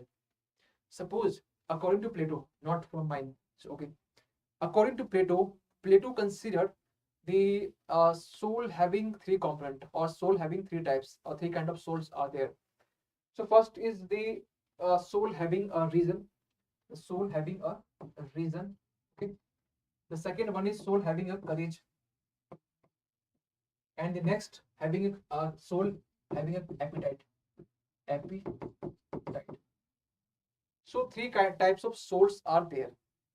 So Plato's consider a reason, the soul which having a reason. Reason means knowledge. Reason means knowledge, logical reasoning, who can having a dialectic, who can having a dialogues, who can having a crystal clear knowledge. Okay. So what happens in the first, second, third, first reason, courage, appetite. First reason is known as the uh, gold. Okay, is known as a gold. The soul having a reason which is considered as a gold, soul of gold. Okay, that is a soul of copper or silver, and that is a copper. So on the basis of quality, Plato's segregated soul in three types: reason, courage, appetite. Okay, and the reason which is basically we can call gold, silver, copper. Now, what about the characteristics of this one? So, if we just go through the characteristics, the soul having a reason, which is ruling, which is basically in ruling in power or ruling in nature, or in simple we can say he was a ruler. He was a ruler. Ruler, kingdom, that is. And what about the courage? Courage means that is basically those persons who are involved in the production, who are involved in the uh, war, who are involved in the fights, who are involved in the battle. In simple words, we can say warrior. Okay, warrior means yudha. Okay, warrior or simple involved in the battle, or in simple army. In simple, we can say police. That is a warrior. That is a courage reason. In today's era, I will be comparing this one for a while. Appetite, copper. That is a production. Production. So right now, if we just compare these three types of soul with the current eras, then we find that yes, we are the person having a reason who are basically ruling in nature. Okay. So the for politicians, but the for politicians having not any great knowledge, having not any real knowledge, that means this is mismatch between today's eras and Plato's eras of theory of knowledge, sorry, theory of reason, soul of reason. Okay. So right now we having the ruling, the politicians ruling the parties, or the politicians having not, yes, there are bits of knowledge. There are some politicians like Arvind Kejriwal. Okay, there are some leaders again also having a great education qualification, having a reason. Having a reason means real knowledge, but numbers of uh, politicians having not any great knowledge, or having not any reason, having not any logical argument. Okay, so yes, this is basically failed if we just compare in the today's era. But what about the courage? Yes, courage basically this is I think there's no any mismatch, because in this time we having armies, we having a paramilitary forces, CRPF, police forces, CBIs, and other forces are there. So they having a courage. They having courage, and they are having courage. They are men of silver. They are men of warrior. Okay, so there are no any mismatch in between courage with respect to courage in today's era and with respect to Plato's era. What about the appetite? Appetite basically means copper productions. So right now we having a farmers. Right now we having a farmers. Right now we having industries. Okay, industries. So these are the men of copper. Men of copper, that is basically having a soul of appetite. Okay. So, but yes, there is also again no mismatch between these two eras. But reason having a some mismatch. Okay. Yes, there are some perspective, different perspective, but yes, that is a uh, that is a little bit true about our society. Okay, so this is what all about the theory of soul. One thing you just have to know about the reason plus courage. Reason plus courage. Reason plus courage. This two one is collectively known as the guardian class. Okay, guardian class. This collectively known as a guardian class. Now, the and this guardian class dominates over appetite class. Okay, so what happens? Uh, for example, let's take an example of the uh, suppose in the freedom movement we take an example of Gandhiji. Okay, so Gandhiji, in which soul of category you just want to put the Gandhiji? Gandhi is a man of reason. Gandhi is a man of courage. Gandhi is a man of appetite. So I think one thing you can immediately eliminate the soul of appetite. Yes, because production class never Gandhi had belonged. But what about the soul of reason? What about the soul of the courage? The soul of reason and the courage, which basically the yes, Gandhiji had a courage. Gandhiji had a reason. Yes, so both qualities. So having both qualities, soul of reason and soul of courage, having both qualities, that is the reason. That is a class of guardian class. Okay, collectively we can call as a guardian class. Now you can just imagine that if you yourself you having a knowledge, okay, because you are preparing for UPSC examination, you are having a knowledge uh, of your societies, of your of about polity, geography, society, science and tech. If you have a courage, suppose apart from this, if you have a courage also, that is means your guardian class. Okay, means suppose it's me. Okay, I have knowledge. If I have a courage, you have courage to fight Anil Gautam with Anil Gautam, that is a courage. Okay, or it's a joke, joke. Suppose I have a courage to fight uh, someone, someone, that means I have a guardian class. I belong to the guardian class. Okay, so this is all about. I think 2 minute breaks. I think we should have, because after a long time I'm just speaking and speaking and speaking. So if you have any doubt, if you have any doubt, please do let me know if you have any doubt.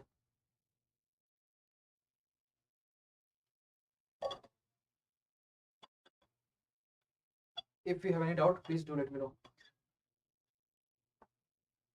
Up till now, if you have any doubt, I think 40%, 40% syllabus, not syllabus, 40% Plato's topic, 40-50% topic has been covered, and yes, we have lots of time. It's about past 1.5.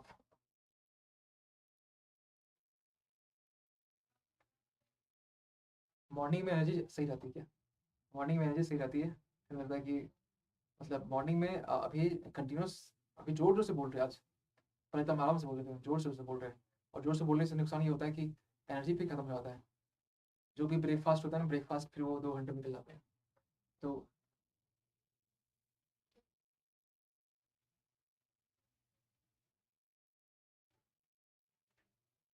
so again,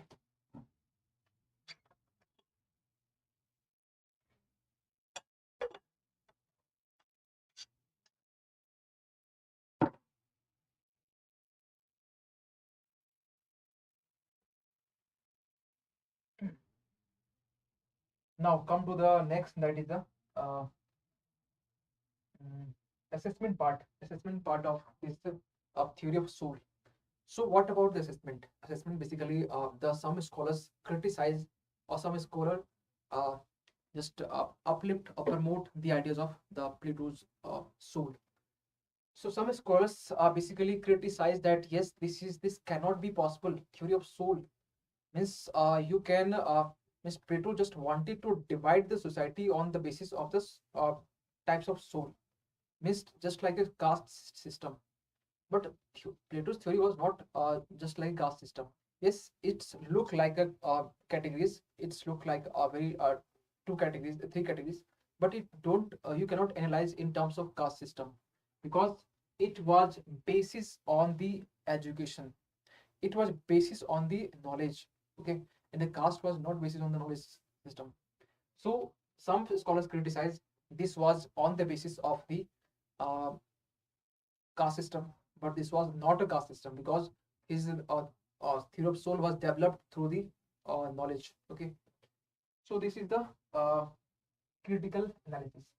Okay, now come to the next point, next the theory, that is a theory of justice. Theory of justice, that is the third. Theory of justice. What is a theory of justice? So what happens if justice basically, if you read the political science and industrial relation, then justice is a very core concept of PSIR. Justice is the core concept of the paper 1, paper 2 in the IR part, as well as the Western political thought, as well as the Indian political thought. Justice is the very core concept of this political science. So what about this? So justice being the topic, the title which is being taken from the book of the Republic, which is the book of young Plato. So the concept of justice, which is basically we found the concept of justice in the Republic of the young Plato. Now, why Plato was more focused in the justice? Because through the justice, every state can achieve the ideal state. Means any state uh, can uh, for example, just Athens. Plato wanted to just Athens an ideal state. So for Athens, for ideal state, justice is very compulsory. Justice is we can say a very priority in nature. So that's why we can say justice is very important, and justice is uh, very panacea of this concept. So what happens? Uh, because for ideal state, because for the ideal state, we need a justice. Now, what happens in justice?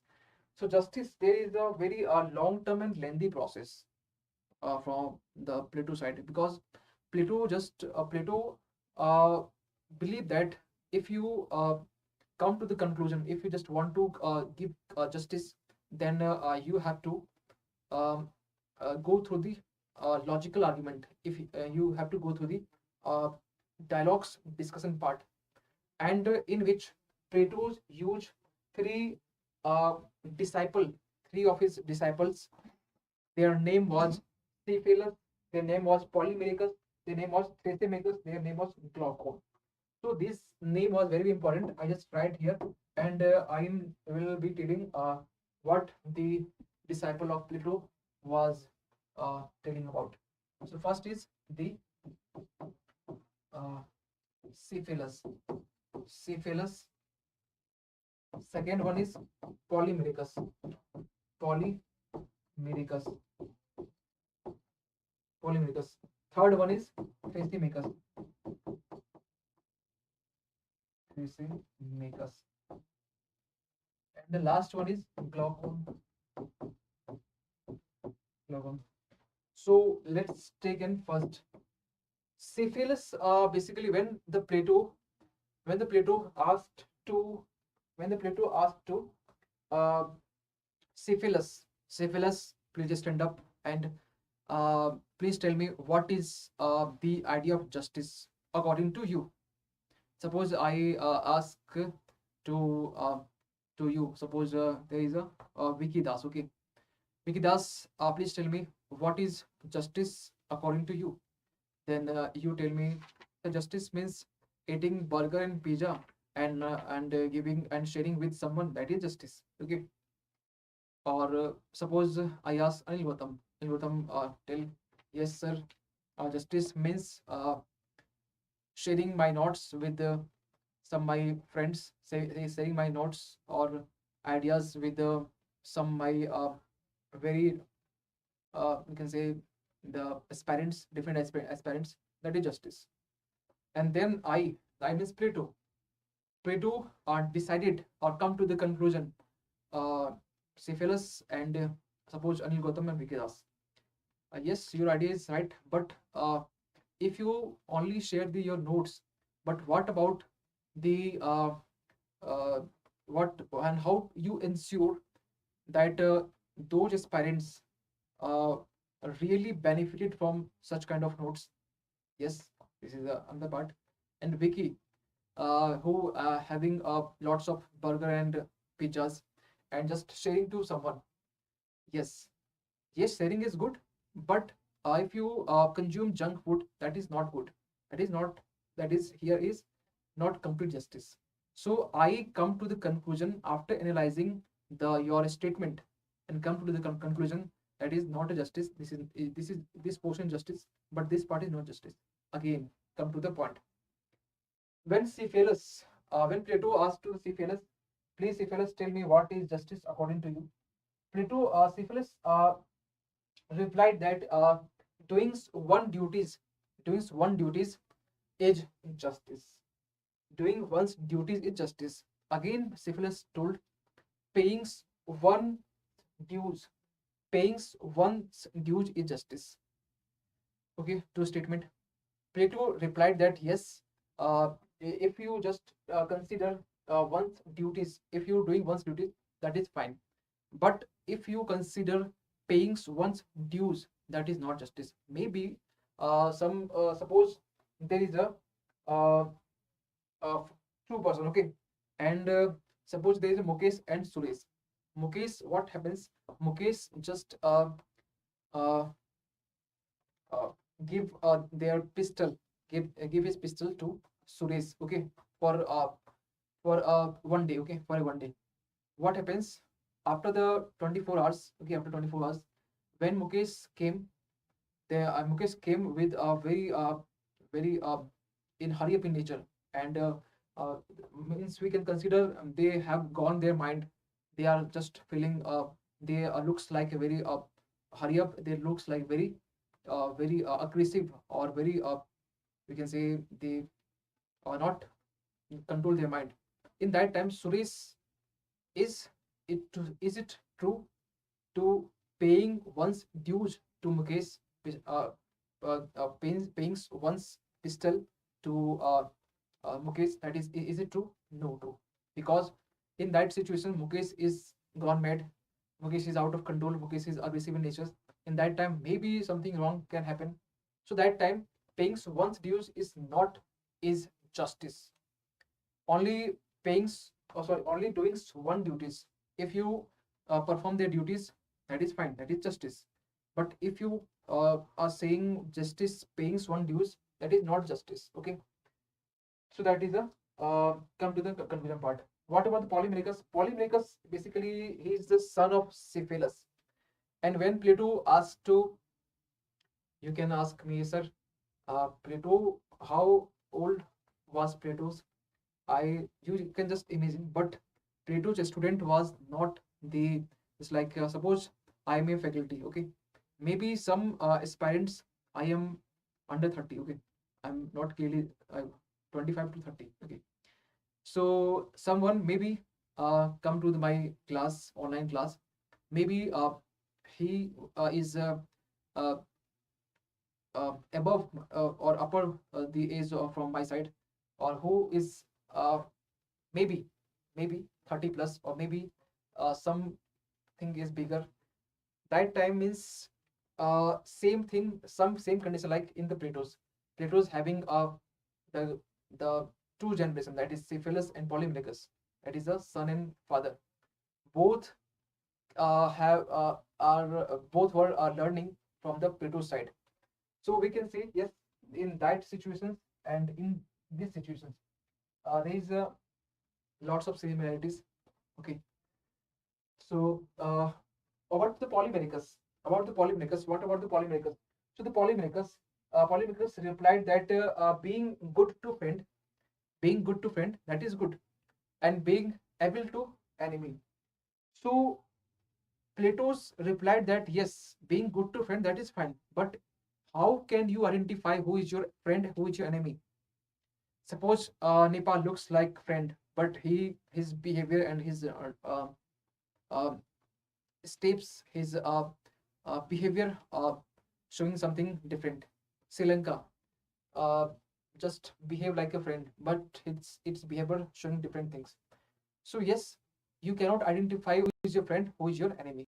So Plato replied that come to the conclusion. You have to be we can say the uh, being a good to friend.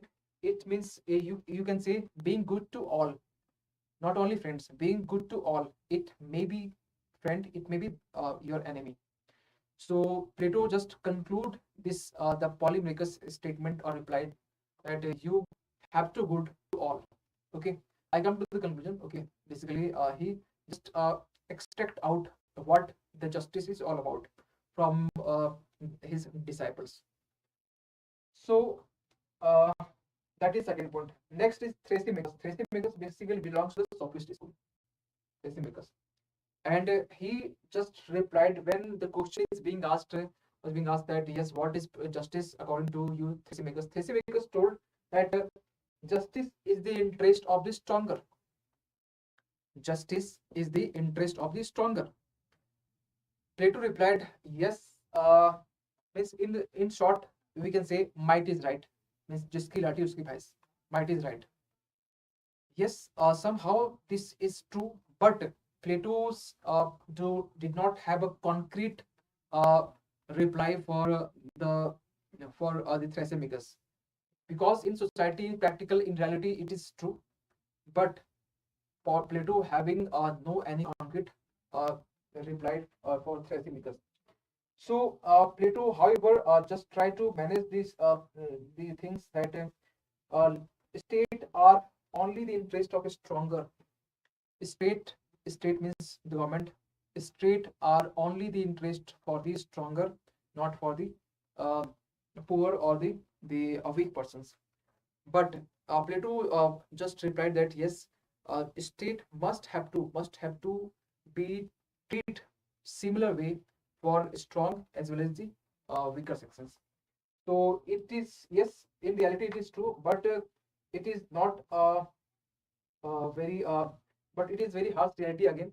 But we have to just uh, curb out, and we have to just minimize these things, that yes, justice is the interest of the stronger. Means every person, suppose a person having uh, which is rich, who is rich person, and when he face some poor person, then definitely the rich person can uh, we can say win in between the rich and poor. So in simple way we can say stronger persons or the rich persons having a stronger zone, and which is associated with the justice portions. Okay, justice part.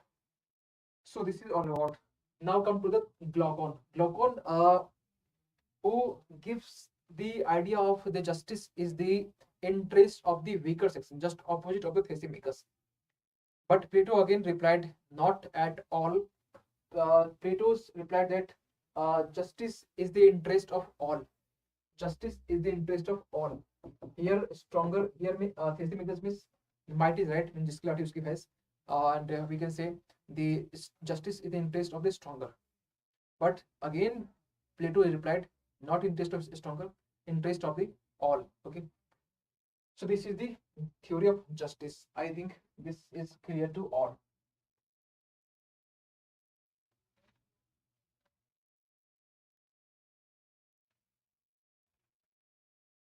Okay, now come to the next portion, that is the Plato's justice. I have covered. Now theory of education. What is Plato's theory of education? Okay.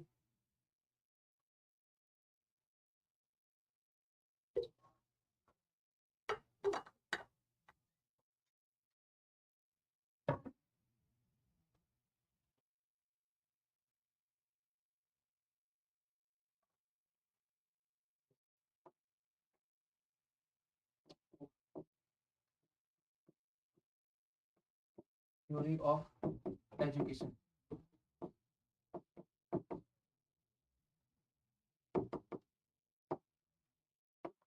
What is Plato's theory of education? So what happens that so what happens when mm,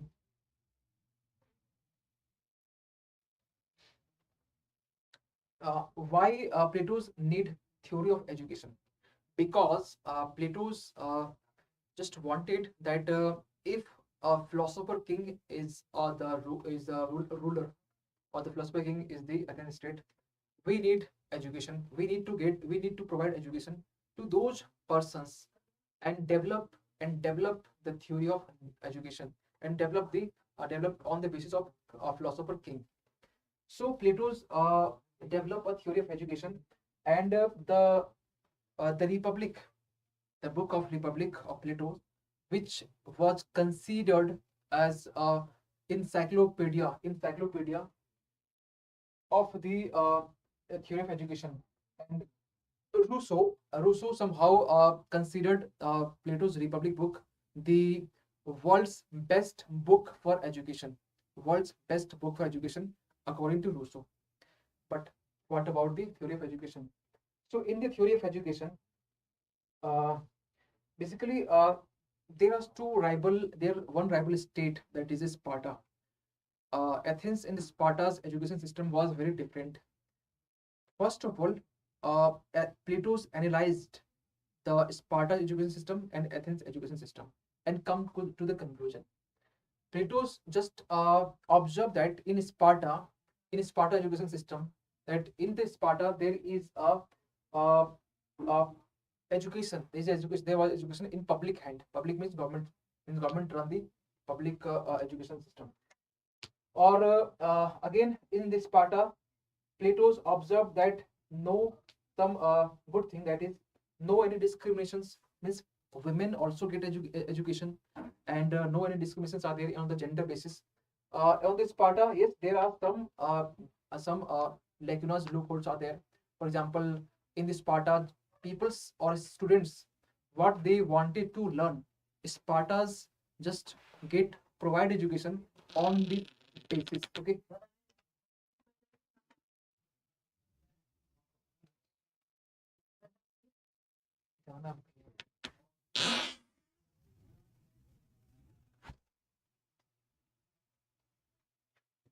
Okay. Uh, so in the Sparta, there is a compulsory military educations are there, but there are some lacunas, like state-sponsored education. Plato was very against the state-sponsored educations. Okay, so no, I think supported. But in this Sparta, there was sponsored educations are there. No mental ability education was there in this Sparta. But in the Athens, the education system was very bad, private in hands. Discriminations was there. Women could not get education in the private or public education system. No equal opportunities. Analytical. One good thing in Athens was analytical and critical thinking education was there. Means reasoning classes are there. Reasoning mathematics, and no physical education. So when the Plato analyzed this one, the education system of Sparta and the Athens, Plato comes to the conclusion that yes, we have a common, we can say, manifesto points in terms of education system, or what should be the education system for the Athens. So for Athens, he just propounded that in the Athens system we must having a education system in public head. Okay, we must having a analytical and critical study or curriculum, we can say, military exercise, military military curriculum are there. Okay, again, miss gym are there, should be there. Again, no discrimination, no discrimination, no discriminations. Okay, no discriminations. And next is the uh, yes, uh, vigilance means, we can, in simple terms we can say, surveillance. If cannot miss audit, if the education system having not any auditing systems, then I think education systems must having auditing over the time and again, because to providing a quality education, to providing to uh, we can say, uh, develop a good and quality educations, so auditing teams should be there.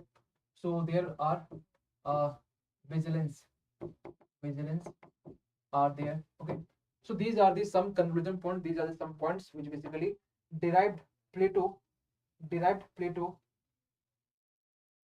derived plato which basically derived Plato in from the analysis of the two education system, like Sparta and the Athens. Okay, so this is all about the education. But what are the methods, or what are the methodology of Plato's applied in the education system? So the Plato's just segregated the, suppose someone wants to get education from the Plato's schools of thought. Okay, so in the, it was segregated in the 5 zone. Okay, five zone means first zero, sorry, not zero, uh, yes, first primary education 0 to 6 years. Okay, in the primary education from 0 to 6 years, uh, the aspirants or the persons must having skills of knowledge, skills of music, and must having a gymnastics, must having a moral stories. These are the some courses, these are the some courses with respect to, we can say, with respect to the age group of 0 to 6 years, that is primary education. Okay, 0 to 6 years. Okay, means 0 means when the baby is born, in that time. Gymnastic, if suppose 5 years, a baby, a child just do exercise, gymnastic means, it doesn't means the you go to the gym, means you must having a physical exercise. Okay, you must having physical exercise, not means in a very hard and tough, it's very liberal in nature.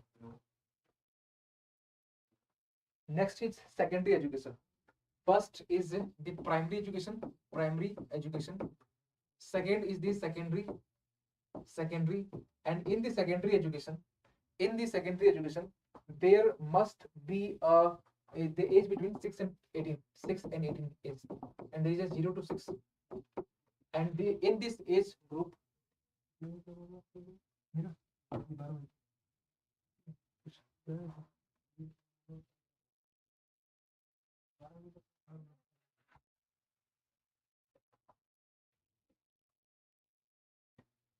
so the age group of 6 to 18 age group must have a, we can say, the knowledge base. In this age group, the focus was on the knowledge base, increase the knowledge base.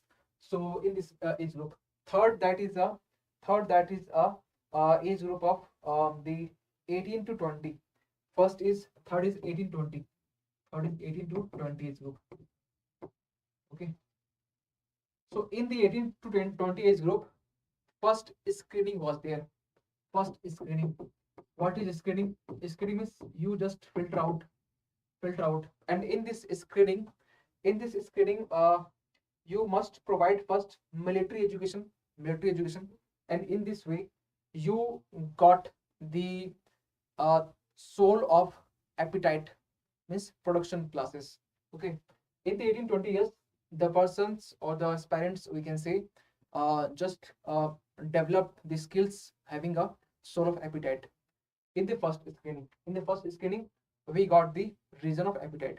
Now, the reason of appetite, or those age group go forward, and we can say move forward and go to the second age group. That means 20 to 30 years. Okay, 20 to 30 years, and 20 to 30 years again second screening takes place. And in the second screening, first the higher education. In this age group, higher education was given, and in this age group, second screening was there.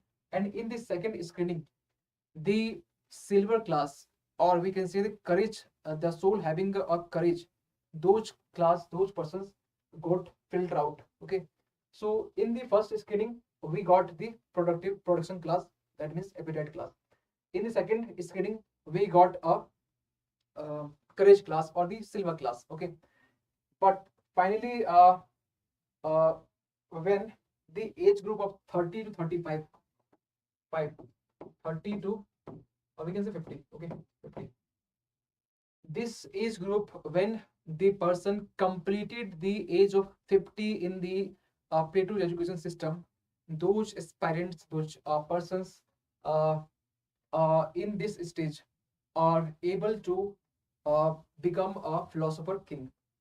Now question arises, philosophers having no any intention, no any interest to become a philosopher king, but who will become the philosopher king?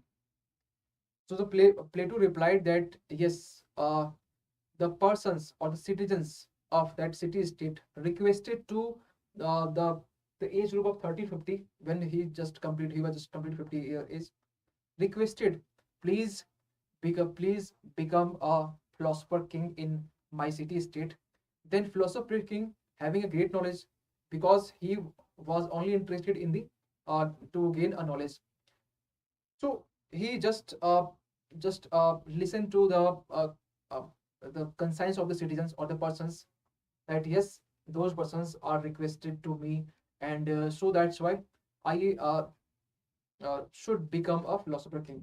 Okay, so in this way, Plato explained this thing. Yes, after this age, there is no any desire, there is no desire, so desireless life. So when requested to philosophers, then he uh, become a philosopher king. Apart from this, nothing will happen. Okay, so this is uh, the all about.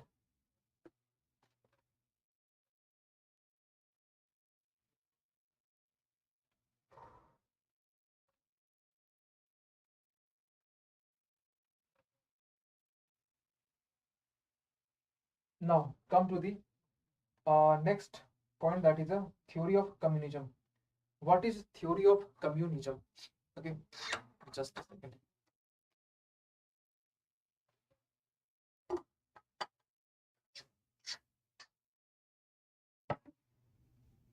What is theory of communism?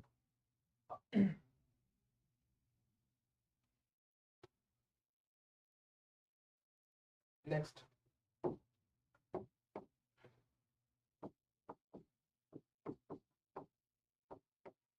theory of communism.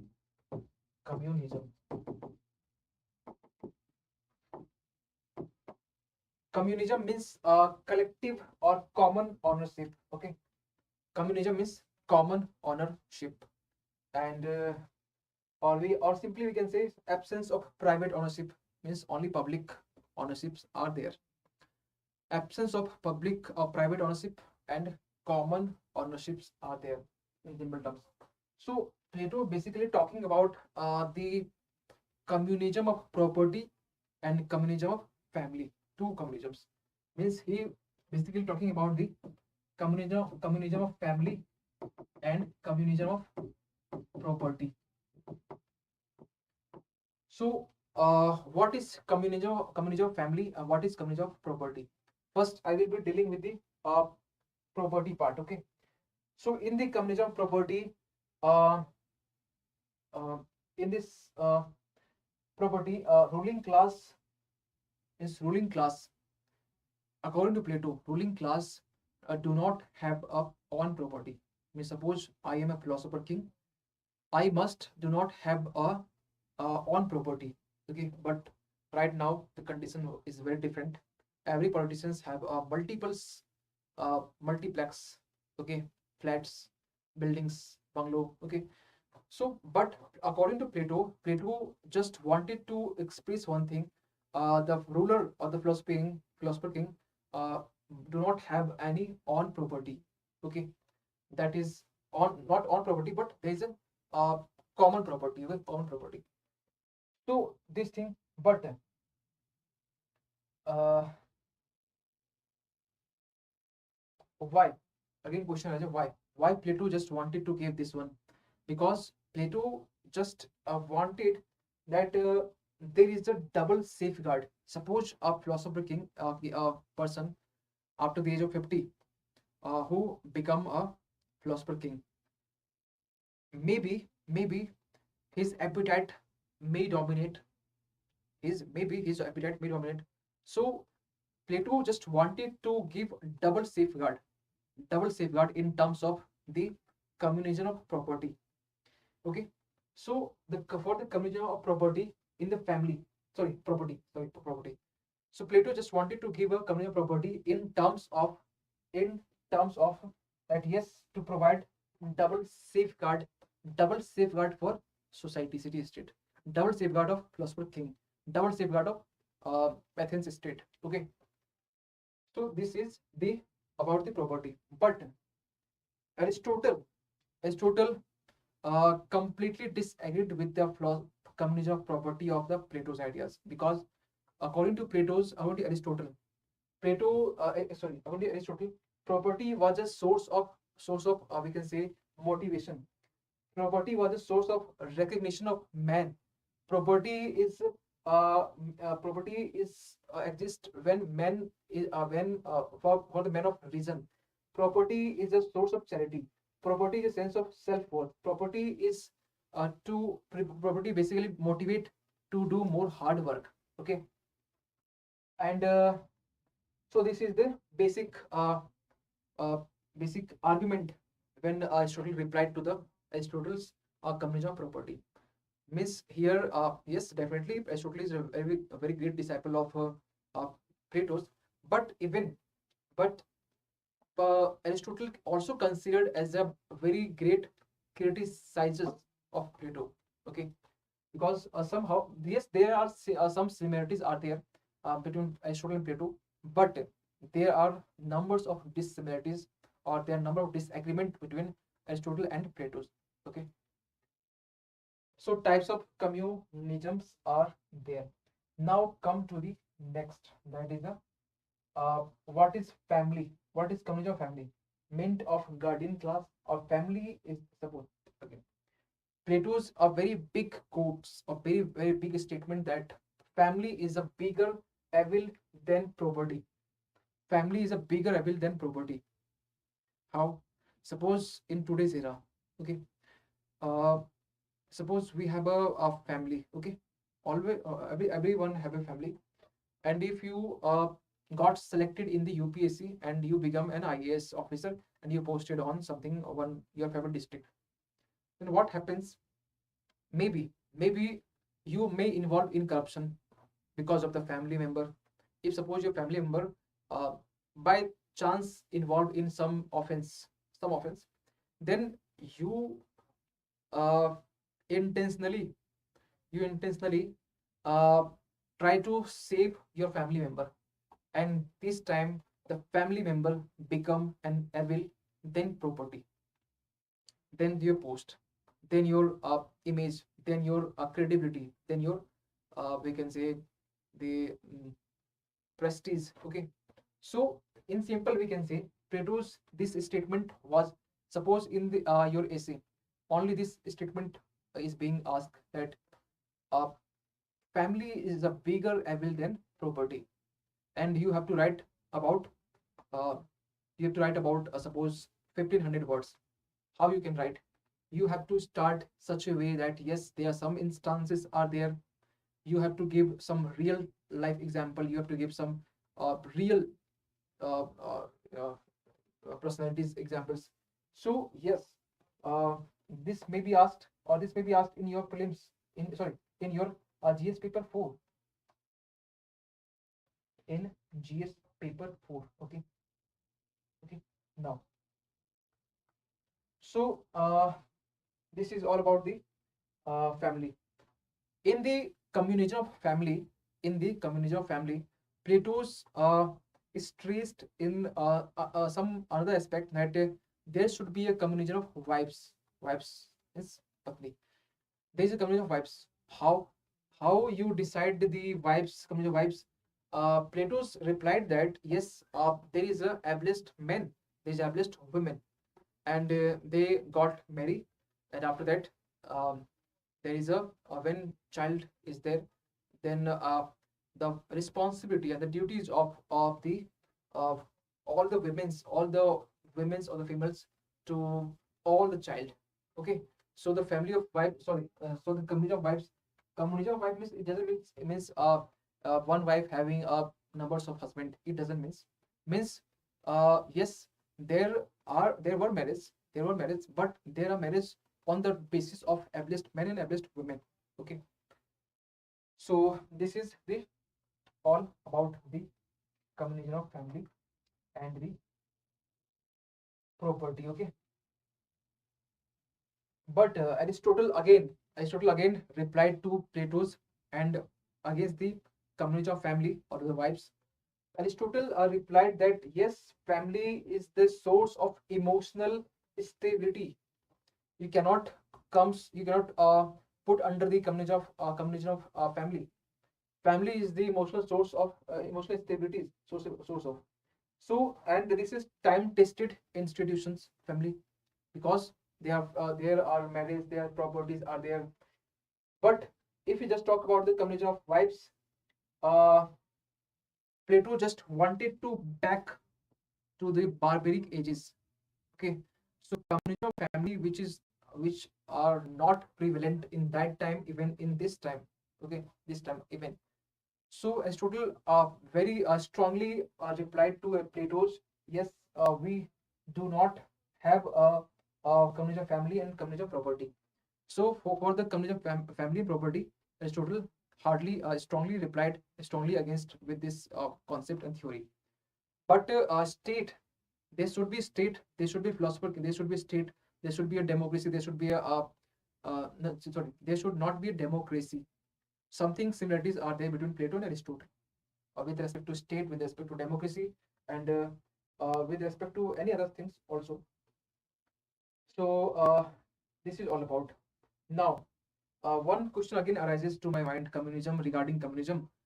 What is communism with respect to Plato, and what is communism with respect to Karl Marx? Because Karl Marx was very popular in terms of the communism, providing giving the concept of communism with respect to Karl Marx. Okay, so what are the similarities and what are the dissimilarities? So if we just go through the dissimilarities of the Plato and Karl Marx, we are having numbers of dissimilarities because Plato was idealistic in nature. Karl Marx was materialistic in nature. Plato's ideas was a source of virtue, but Plato's Karl Marx was state is the instrument of exploitations. Okay, Plato's was considered divided the persons on the basis of uh, on the soul of the quality of the soul, that is reason, courage, and appetite. Again, Karl Marx divided the society on the basis of, but not on the basis of soul, on the basis of the requirement. That is the one thing is the economic basis, means capitalist class or worker class, in two things. Okay, and the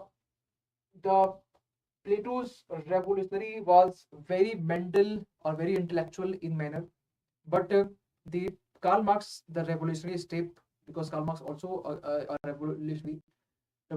So Karl Marx basically uh, initiated the revolution in terms of, we can say, very uh, violent revolution. Karl Marx uses violent revolution, but Plato uses the very mental or intellectual revolutions. That is a very dissimilarities. But what about the similarities? Both means Plato and Karl Marx both support the stateless stateless society. Okay. Uh, sorry. Classes, same class, because Plato also believe in the class society, believe in classes, and Plato also Karl Marx and Plato both really believe in classes. Okay. And next one is the Karl Marx and Plato, who are not supported the private property. Okay, means there was a communism of property of Plato. So Plato and Karl Marx both do not like the private property. Okay, that is a similarity. Okay, now come to the next, that is a Plato as a fascist. Plato as a fascist. In briefly, I will just go through the fascist, and after that, we will move to the Aristotle, uh, a political philosopher. Okay. So last one is Plato is a fascist. Fascist basically, it is a bad work. Basically, it is used in terms of totalitarianism, in terms of anti-democracy, anti-democratic freedom, and it is basically a threat to internal peace. So fascism is not a good word; it is a bad word, and this is basically anti-humanity. This is basically an anti uh, threat to the internal peace. So fascism basically, we can in simple one we can say free thinking is strictly prohibited. Free thinking is strictly prohibited. Six, theory of fascist. Free thinking is strictly free thinking is strictly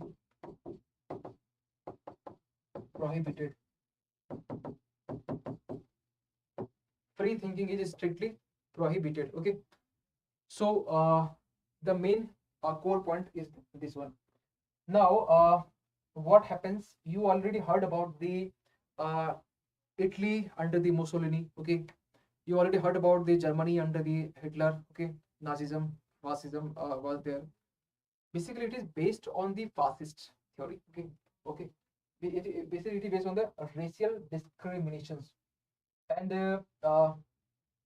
in the fascist, no any opposition party are there. But how you can just analyze the uh, Plato's theory was looks like a fascist. Yes, I will just providing you a sample. So or the proof. The proof is Plato just wanted to make Athens ideal state, and Plato just developed. Plato believed that philosopher king was one who just make Plato as Plato as an Athens ideal state. So philosopher king was there only, means monarch. Totalitarianism was there, anti-democratic, anti-humanities was there.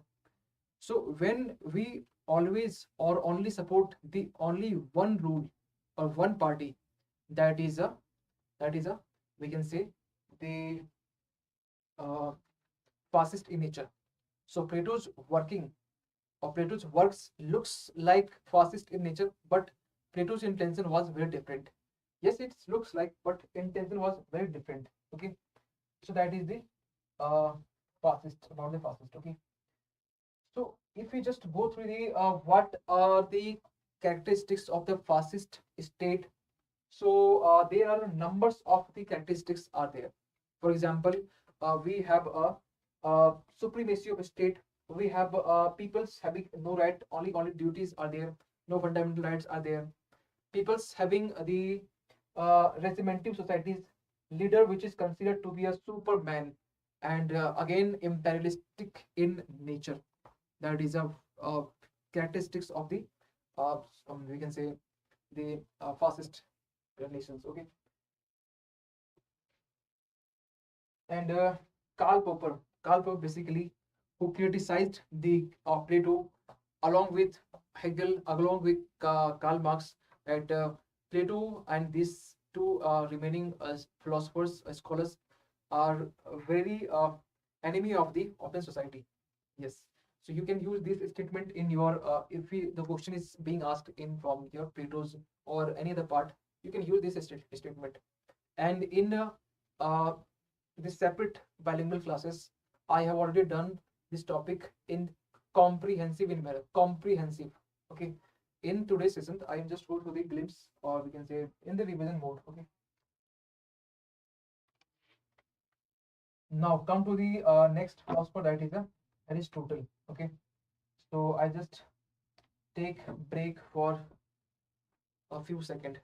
If you have any doubt, you can ask. If you have any doubt, please do let me know. Standing with 4 hours, standing with 4 hours, and sitting with 7 to 8 hours. So sitting with 7 to 8 hours, which is very I think not comparable in nature. Not comparable in nature. Okay. So standing and throughout you speak. So it's a very tough and very harsh process. So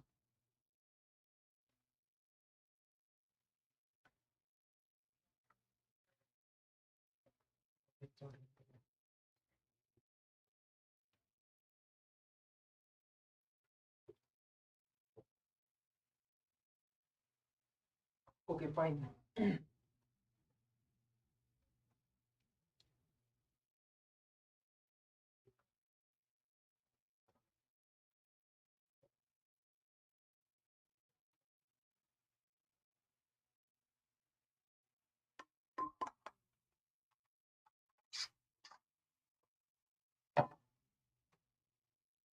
Now come to the Aristotle part, or Aristotle. Okay, Aristotle.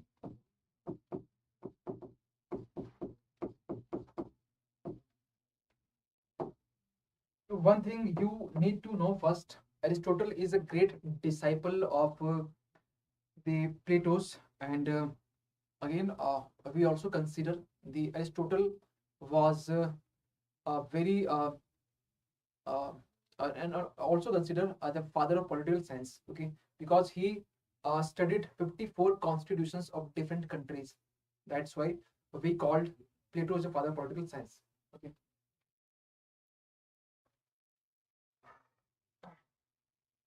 One question arises, maybe ask, what is the difference between political science and philosophy? Philosophy, you know about, which basically talks about what ought to be, way of good life, how you ought to be. Okay, but political science basically talks about the constitution, study of the constitutions. When we study of the constitution, and on the basis of the constitutions, you just analyze and develop some new concept, new things. That is a political science. Okay, in simple terms. But if you just write in the means or the book is language very different. But in very simple terms, this is all about the study of the constitutions. Okay. Yes. At the age of 30, at the age of 30, which is I think means above the age of mine. So at the age of 33 to 30, Aristotle joined Plato. Means you can just you can also analyze, yes, in that time, in the ancient Greece time, there was no any age barrier to learn something. There is no age barrier, because at 30 you can learn. That is a very great example of Aristotle. At 30 he joined Plato, and suppose he learned suppose approx 5 to 10 years. That means there is no age barrier.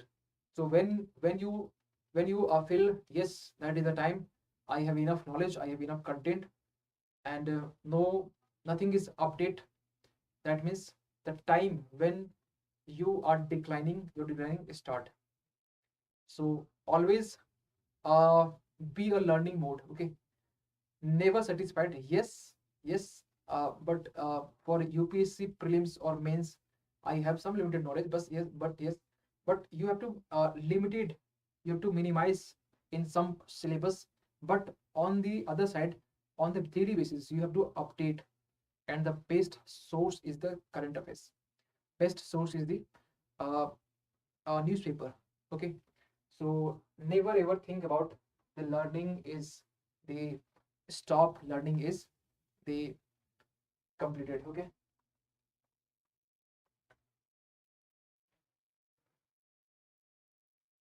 so what happens, the first I will be dealing with the Plato's uh, books.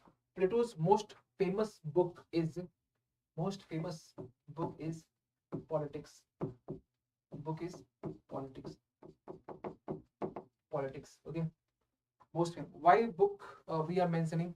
Because books, if you just write or mention the book name, you will get A's of very good marks with only mentioning the book name. Yes. So yes, books, politics, and the Aristotle, who was called Plato's the Republic book, the encyclopedia. Okay, so that is another matter. But Aristotle was not idealistic in nature. He believed in in simple words we can say Plato cannot reject materialistic world for sake of idealistic. Okay, so in simple words we can say believe in matter, believe in matter, but he do not want to neglect or ignore the idealistic point of view. Okay, because ultimately because he was a disciple of Plato, so he cannot completely against the his teachers or his group we can say. So this is the something about now.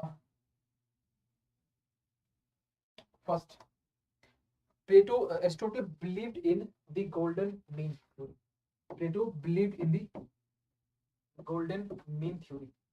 Golden mean theory. Golden mean theory. What is golden mean theory? What happens? Aristotle basically provides example. Uh, example is the we have a two side. Okay, cowardice, and there is a one side that is a recklessness or excess. Recklessness, recklessness or excess. Okay, cowardice, and in simple terms means you once a situation you do nothing, that is a cowardice, and once a situation you do excess, that is a excess or recklessness. But Plato's always favored the medium path or golden mean or medium term, that is a golden mean. Similarities of Buddhism also propounding the medium path, that is a we can say that is a best practicable in natures.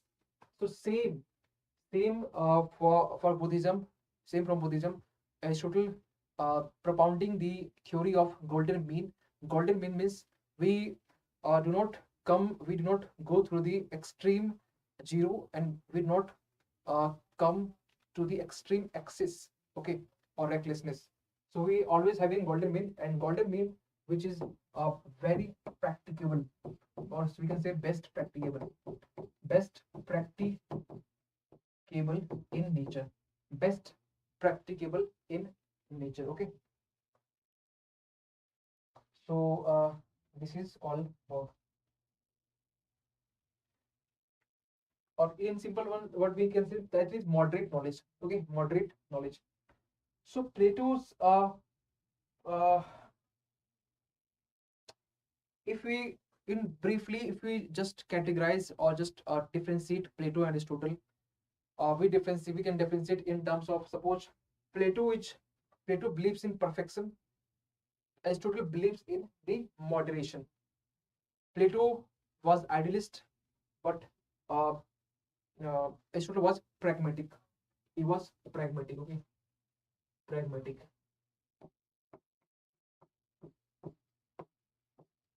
Pragmatic. Okay, he was pragmatic.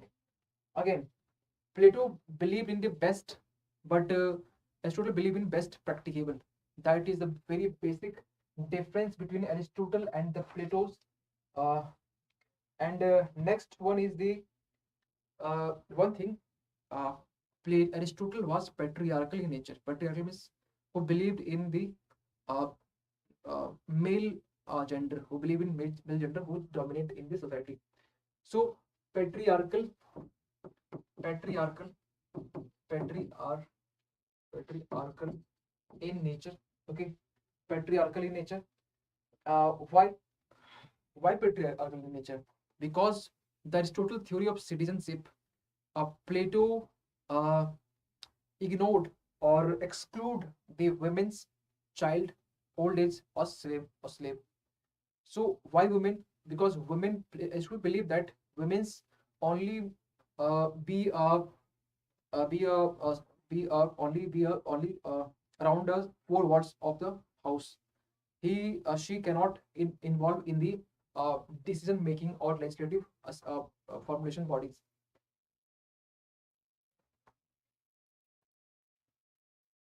Okay, Anil Gautam, not an issue. Please take care. Okay, please take care yourself.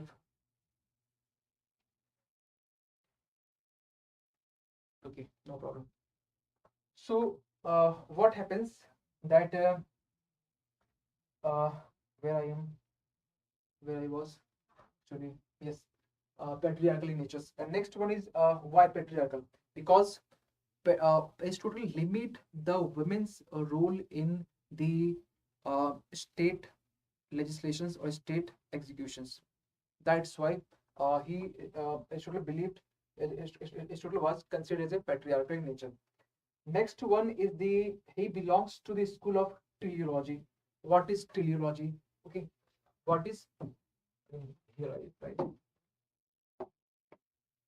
teleology. Teleology. So what happens in the teleology? Uh, Teleology means when you only focus on the destination, when you only focus on the your end. Okay, you do not have a you do not focus on the process or mean. You only focus on the end. That means, for let's take an example. Suppose you are UPSC parent. Okay, or you are a class 12 student and you are appearing for the uh, examination of class 12. What happens?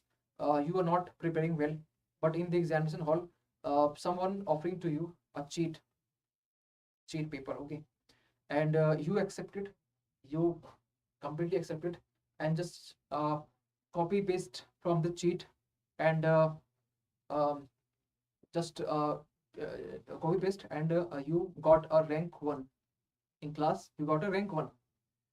What will happen? Yes, your end is good. Your end is good. Your result is good. Your position is good. Your present is good. But what about the process where in which you uh, came across and you achieved the uh, end? Your means is not good. If your means is not good, your end should not be considered as good as we consider. So teleology basically focus on the destiny, and and everything. He also believed in the there is a natural destination. There is a natural destination. Natural destination. Okay, there is a natural destination. Okay, means end is maybe something. It doesn't mean that you come across the wrong process or right process. You come to the end or destination it will be considered as a natural destination. It is not in matter that you come across right or wrong. Okay, so that is teleology. So he belongs to the school of teleology, and again he was inductive. He used the inductive method, and Plato was used deductive method. He used the inductive method. Inductive means when you observe the thing, observe the any things, and getting some patterns, repeated patterns, and when you observing the pattern, you develop a theory, and that theory is basically you develop through the pattern. And first you observe and pattern, observe and theory. Here you go to the particular to general. Here you go to the particular to general. Okay, particular to general, and in the deductive you go to the general to particular. Okay, so yes, if one question arises, what are the similarities between the Plato's and Aristotle? Yes, there are numbers of dissimilarities with respect to communism of property, with respect to communism of family, with respect to idealistic and pragmatic in natures. Okay, but what about the similarities? Yes, the similarities is first is the state is natural. State is natural. Both believed that state is natural. Okay, first thing, similarity. Second thing is uh, whole is prior to single, or whole is prior to parts, or in simple words we can say uh, uh, there is a individual state is individuals writs large is some statement like. So same theory which is propounded by the Aristotle, that yes, a whole means whole body is prior to the parts, means the parts, suppose we let's take an example, hand is itself have no relevant, but as a whole having some relevant, as a body having some relevant, but as a part, suppose uh, we have a suppose a liver, we have a kidney. Okay, so alone kidney have no relevant, but if you use this liver or kidney something else to the some bodies, that is become whole, and that whole have some relevant. Single one part or part having no relevant, part having a no relevant. Okay, so this is the all about. Now move to the next, that is the next similarity, that is they support the theory of education. Plato's theory of educations. You know about what is theory of education. We have already discussed about, but Aristotle always support the theory of education of Plato. There is some similarities. Yes, there should be some constructive and some structures are there, like 0 to 6, 6 to 18, 18 to 18 to 20, and 20 to 30, 30 to 35, and first screening, second screening, then last when you attempt the age of 50, you will become you will able to become the philosopher king. Okay, so this is the fourth, against democracy. Both the great philosopher was against the democracy. Why Plato disliked the democracy? Because the democracy in which Socrates, which is considered as a great uh, uh, teacher, who was hanged till death, or not hanged, sorry, give poison till death, and so Plato hated with the democracy.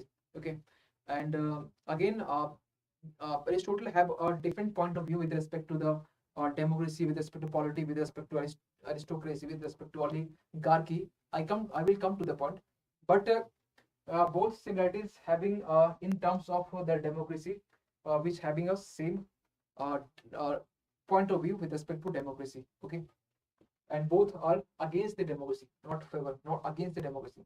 But you don't think this that democracy which is very similar to the this kind of democracy. Today we have a democracy. Yes, democracy is very good for your overall development of the society and people, but that democracy is very different. Okay, that democracy is very different, because that democracy having a limited franchise, limited voting rights are there. So we cannot compare this today's democracy in the that particular era's democracy. Okay. So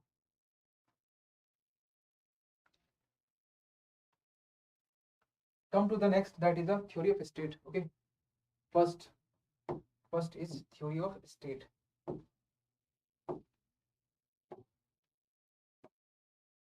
First, theory of state. Theory of state. What is theory of state?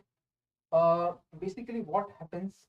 Aristotle propounded that man is by nature a political animal. Aristotle propounded that man is by nature a political animal or social animal. What does it mean?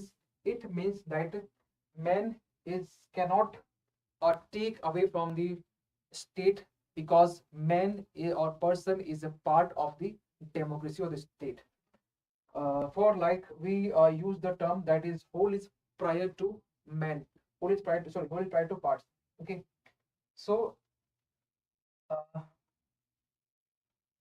one statement came out that a man who can live without state is either beast or god.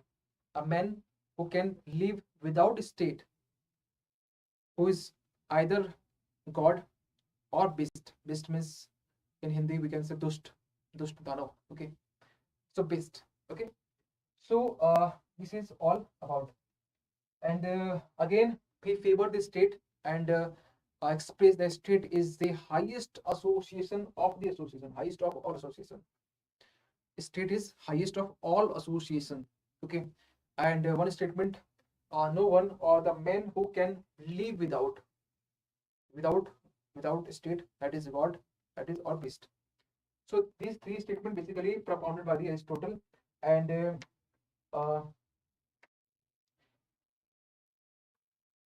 Aristotle and the Plato's both favored the state and favored and prioritized the state over the individual. So why Aristotle prioritized the state over the individuals? Because the state is the highest higher of all association. First thing. Second is the to provide a good life. State will provide good life to you. Okay, that's why state is prior over individual. If suppose man having a family, okay, man having a family, man having a property, the protection of the property or the protection of the family, that is only providing by the state. So that's why this is very very important. The state is prior to the prior over the state, individual. If suppose you need something, you cannot fulfill all things with self. You need to help someone. So for to needs to help, you need state must have must required you need state to fulfill the need of your to become a way of living good life. Destiny chronologically, but yes, logically we can say state is prior to parts, state is prior to individual, but historically we can say the uh, man or the person who come first after this state is formed. So chronologically the state is after which is made, but logically state is prior to individuals. So this is the all about. Now come to the next, that is a theory of citizen. Okay, theory of citizen, theory of teleology, state. Yes, theory of citizen, theory of citizen. Okay, what is theory of citizen? Of according to Plato, what happens? The uh, theory of citizens means a formal status, uh, given to the peoples or the citizens, or we can say given to the peoples of the territory by the state, or in simple we can say formal status, formal status. Okay, formal status. Uh, so what is theory of citizen? Theory of citizen basically talks about the uh, mm, according to Aristotle, he recognized the citizen, as a citizen, on the basis of the principle of birth and blood. On the principle of birth and blood. Now we have been citizenship articles, okay, Article 5 to 11 and Citizenship Act. But in earlier in Greece in the Aristotle time, uh, there is only one criteria, that is not only one criteria, there is some criteria, that is the principle of blood and birth. On the basis of principle of blood and birth, uh, those person can recognize as a citizen of that particular territory. First thing. Next is the uh, who having a responsibility or duty towards this state or participate in the state affairs, again having a or can have a citizenship. But there are some exclusion. What are the exclusion? So the Aristotle excludes the women, child, uh, senior citizens, and the slave. Why? Because women confines within the four wall, according to Aristotle. This is the main point behind this. And why children? Children was because children is immature in nature. Immature. There is no any maturities in the child. So that's why Aristotle was reluctant to give the citizenship to the child. Next is the old person or the senior citizens. Old person basically who's suffering from the health issues and the disease. So that's why Aristotle was reluctant to give the citizenship to the senior citizen. Okay. Slave, last finally slave having a lack of reason.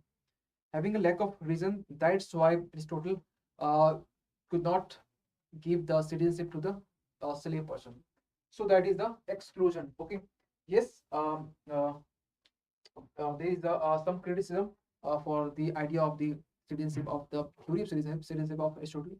But in today's era, we having a adult franchisee concept of, means all the persons, irrespective of weaker, irrespective of stronger, irrespective of wealthy, irrespective of poverty line, all the persons having adult universal adult franchisee.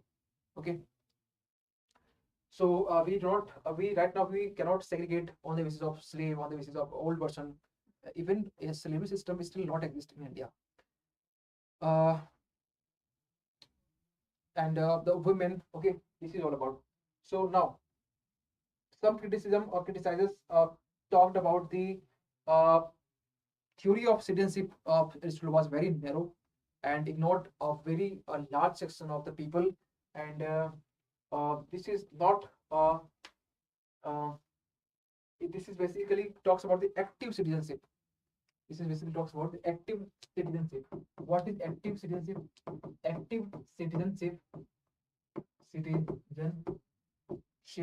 means the citizens having, there are some segregation, there are some inclusion exclusions are there. Means active means those persons having having be a part of the state formulations, state legislations, state education. Those persons will give to provide citizenship. That is active citizenship. Means those persons who are not able to provide legislations, who are not able to provide or not able to give your support to the executions or legislation. That is basically execution part. Okay. So yes.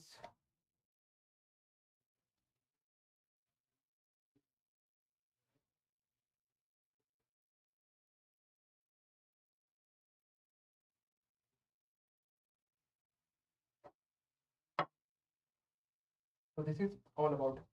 Now come to the next, that is the theory of slavery. Theory of slavery. So for a few seconds.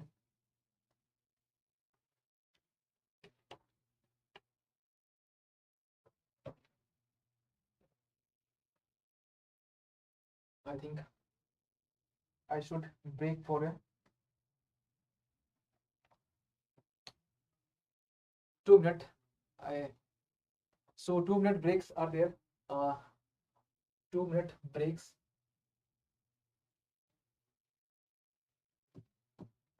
Okay.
Okay, आ चुके हैं यहाँ पर फिर से.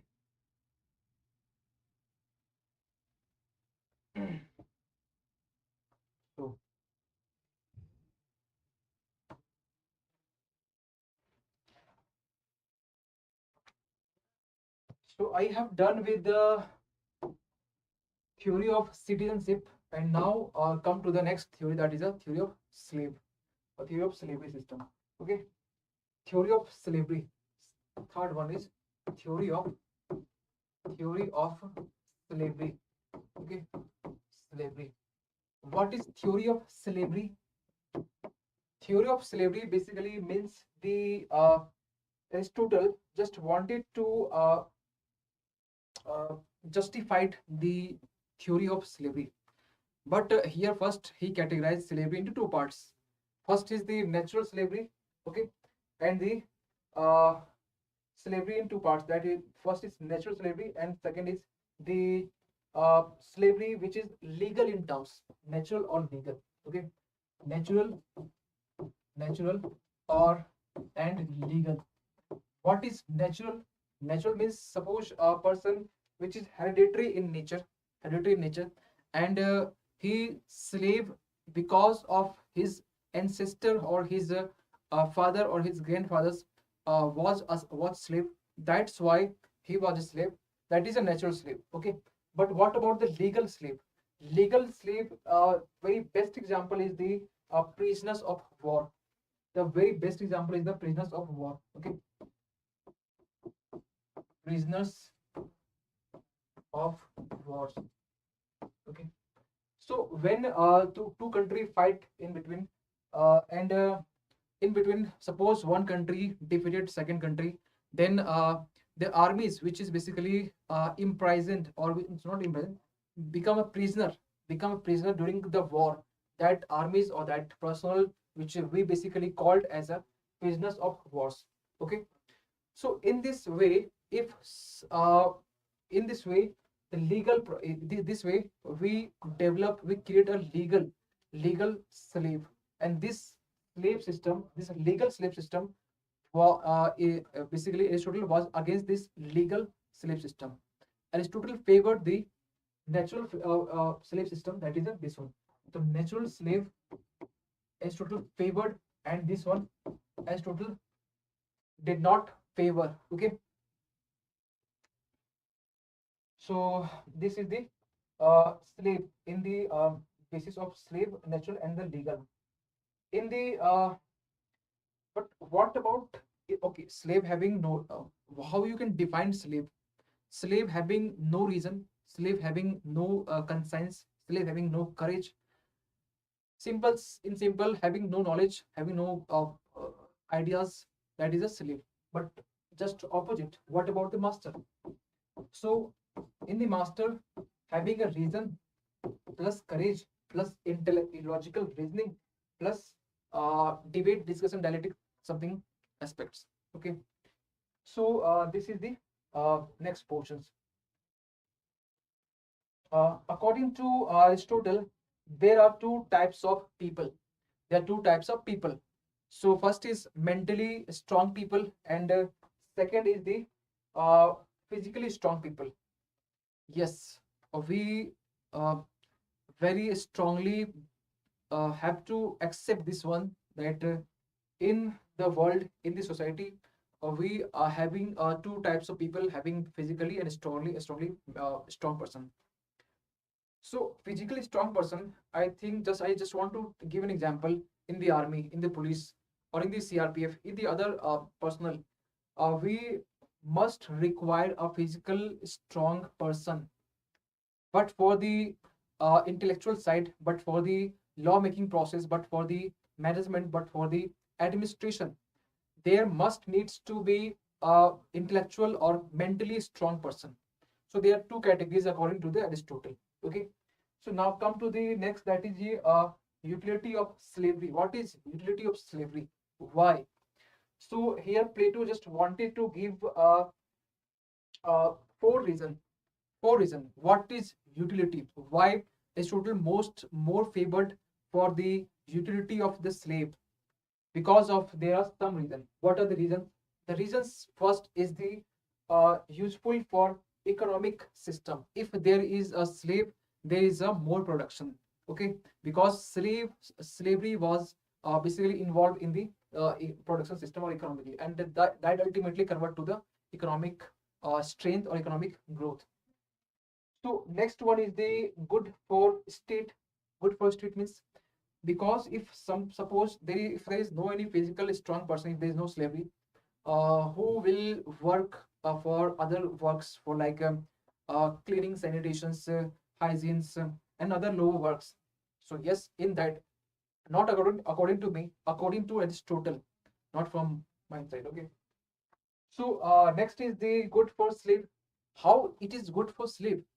Slavery is how it is good for slave, because if slave uh, suppose um, works or produce the crops, for example, they get the incentives or benefits or the profits. In this way, we can say good for the slave. Last one is the good for the master. Good for the slave, it is correct, but how it is good for the master? For the master, if the slave work for the master's having enough time to involve himself to the state work, to the administration side, to the execution, to the legislation. Okay, so that's why we can say there was a utility of slavery according to the Aristotle. Okay, according to the Aristotle. So this is the four one. Uh, but Aristotle finally called one thing. If the slave, when slave and master interact in between, and after this long time, if slaves got enlightened and if slaves developed the reason, in that time slaves uh, may get rid free, because in that time he having a reason, and having reason, it doesn't means he usually he can anybody can call a slave.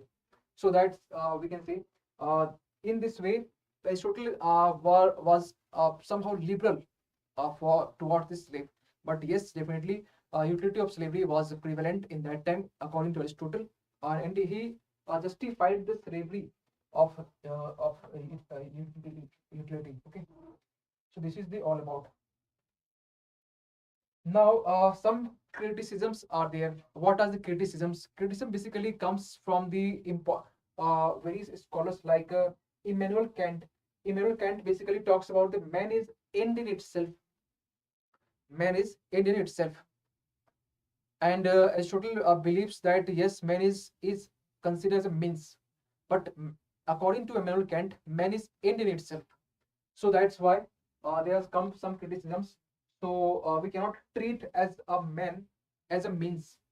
We cannot treat as a man as a means. Okay, so always we consider man as a ends. According to white men or benevolent despotisms, where again by British it is considered as a burden. Okay, it is considered as a burden. And according to Article 23 and 24 of the fundamental rights, there is against their freedom of exploration.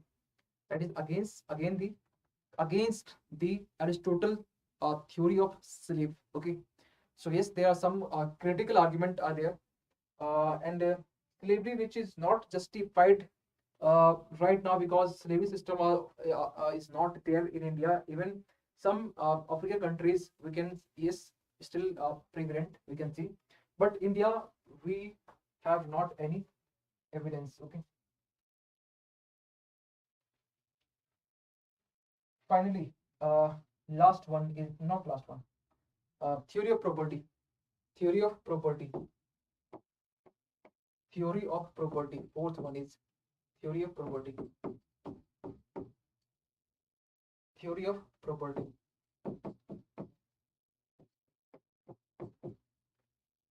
In the theory of property, we have already been discussed in the Plato's time that yes, according to Plato's theory, okay, according to communism of property, Aristotle strongly uh, against with the Plato's idea of communism of property, and Plato's favored the theory of property.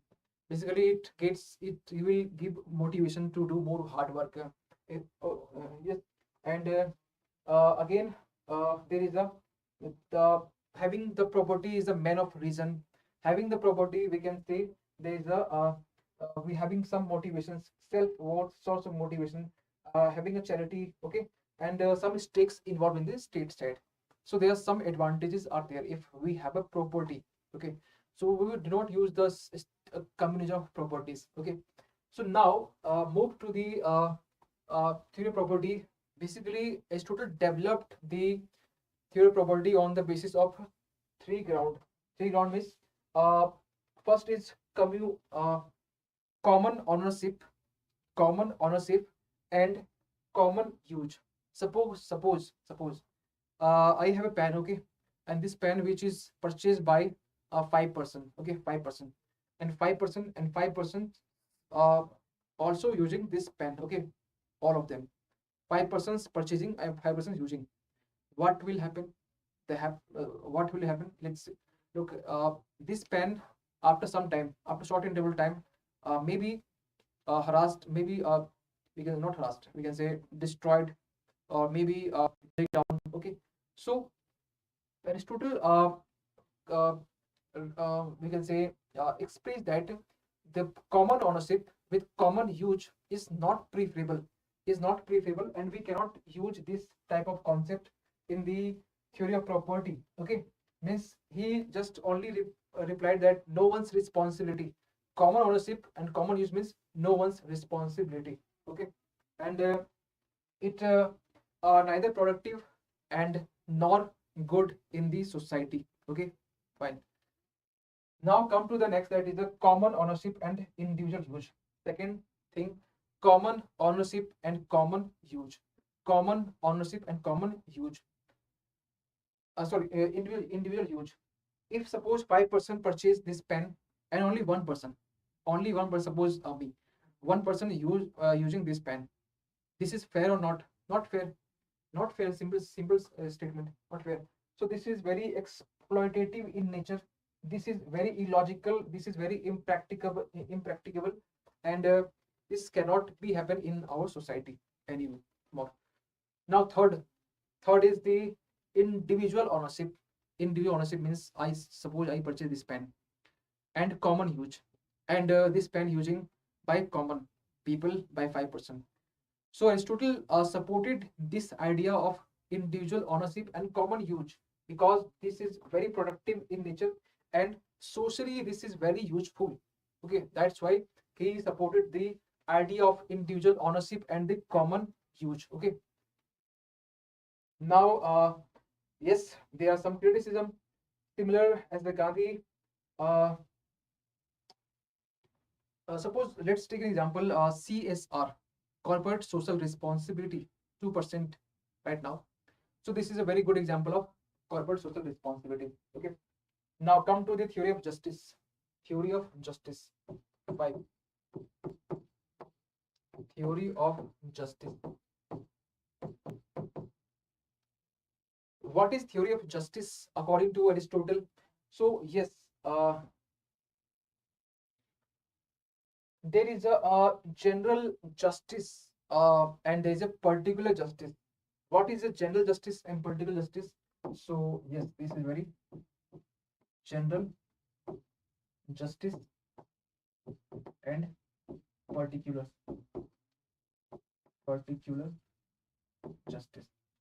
What is general and particular justice? General justice means basically which is based on the social norms, rules, values. That is based on the that is basically general justice. But what about the particular justice?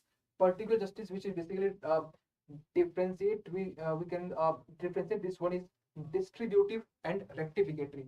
This particular justice, which is further divided into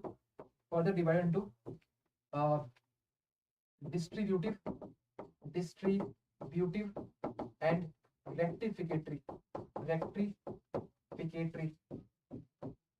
rectificatory justice. Okay, so distributive justice and rectificatory justice, these are two classification. Okay, but what about the distributive justice? Distributive justice means suppose this is basically based on the authorization. This is basically based on the allocation of values. Suppose you are IAS, you are always having some responsibilities and duties.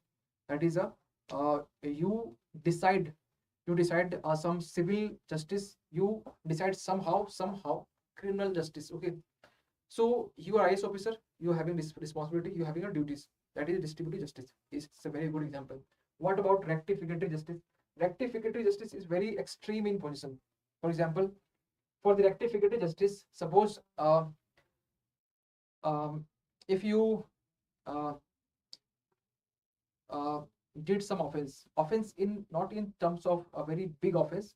Suppose you break someone hand. Okay, you are playing with your friends and you break your you break the hand of your friends. Okay, then rectificatory justice talks about if you breaks the hand of your friends, okay, then your friends breaks your hand too.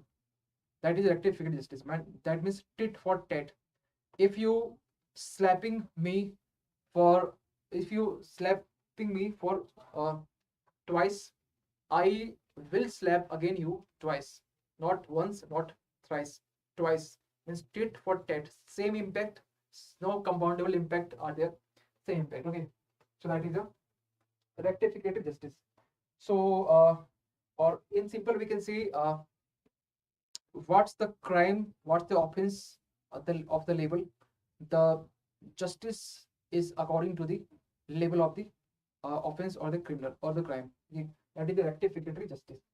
Okay, now come to the next, that is the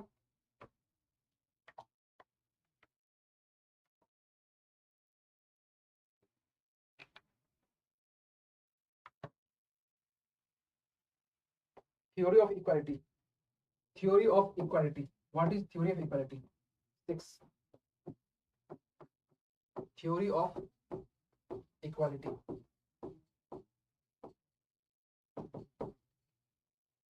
Theory of equality. What is theory of equality?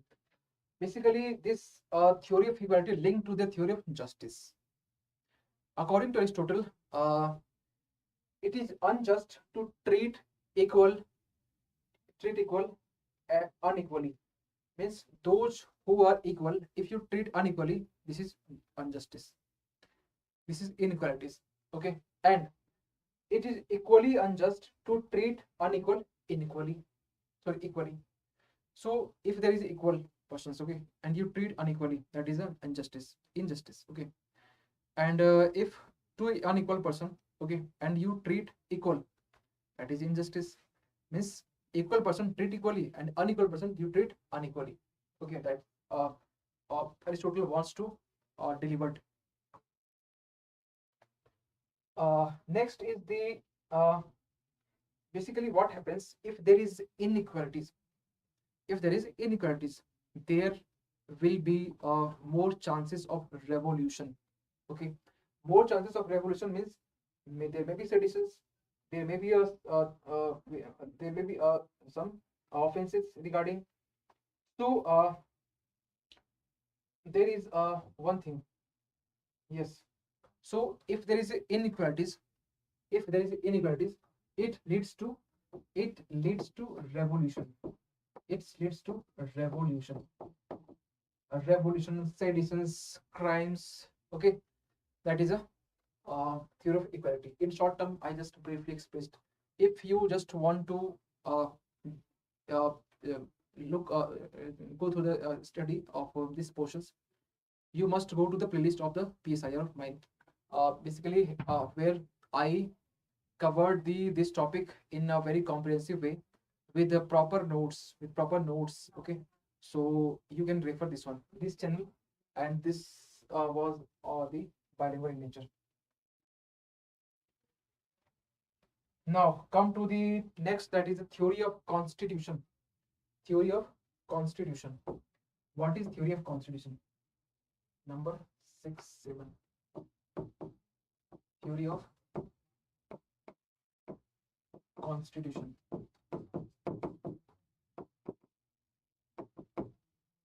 Theory of constitution. Okay. So what is theory of constitution? Basically, state governance. In that time, state governance is a part of the constitution. In that time, okay, in that time. What about the features of the constitution? Basically, to establish rule of law. Okay, uh, there is a number of rulers are there. Okay, and there is a classification of the on the basis of the government. That is a in that time according to Aristotle. Okay, that is the theory of constitution. But apart from this, they there are some I think in that lectures when I have just have been taken in the last couple of months, where I drew some chart or table, and by the help of table, I expressed the concept of theory of constitution. So according to this one, there is a one column, there is a persons like 1, 2, and 3. Okay, 1, 2, and 3. If there is a one, there is a in normal government. In normal government, there is a demo. There is a monarchy. Okay, if there is a one person, if there is a one person, in 1%, if one person ruling the state, there is a and in normal state there is a monarchy. Okay, and suppose if there is a corrupt, there is a corrupt state. Okay, normal state there is a monarchy, but if the corrupt states are there, then it may be the ruling of the tyranny. Tyranny means worst form. Tyranny means worst form of the government. So in normal government there is a monarchy. In the corrupt or deviant rulers, that is a tyranny. When there was a ruler, okay, when there was two ruler, according to Aristotle, when there was two ruler, in the normal government there is a aristocracy. Okay, and in the corrupt deviant there is a oligarchy. Okay, and again in the three and more person, or we can say more persons are there. Okay, or many persons. The normal government, we having a polity, and the polity which is considered as a best form of government according to Aristotle. According to Aristotle, polity is considered as the best form of government, apart from the democracy, monarchy, oligarchy, aristocracies, and the democracies are there. Okay, so in the corrupt practices, Aristotle put the democracy in the corrupt practices for the many ruling government. In the democracy, there are multiple parties. There in the democracy, there are multiple players, multiple rulers are there. That's why Aristotle do not believe in the democracy. Okay, and basically, democracy is basically for the poor. Okay, basically for the poor persons. Okay, so that's why we can say the polity is the best form of democracy according to Aristotle. Okay. Yes, this is all about the Aristotle according to the theory of constitutions. Now move to the next, that is the theory of revolution. Last one is theory of revolution, not last, second last. Theory of revolution and theory of law. Okay, theory of eight.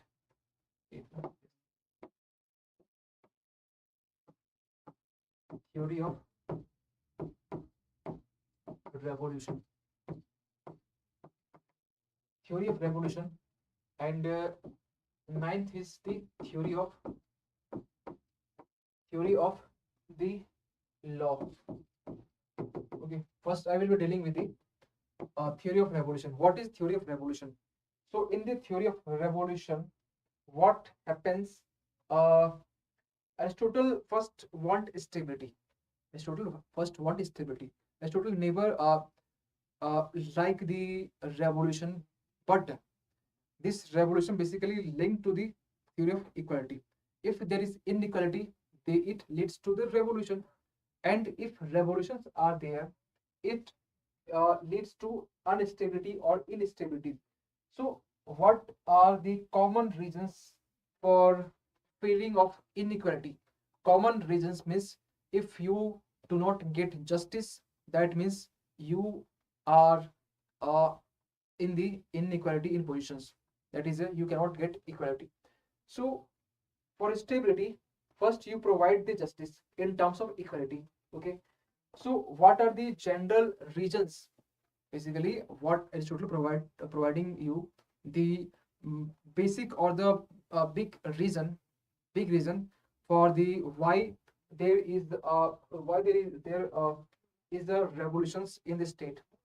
So for the revolution, this Aristotle provides you numbers of multiple reasons. For example, universal passion for power and privileges. Universal passion for power and privileges. That's why revolutions are there or inequalities are there. You can just in this one. Carelessness and corrupt practices by ruling classes. Over rich of ruling classes are there.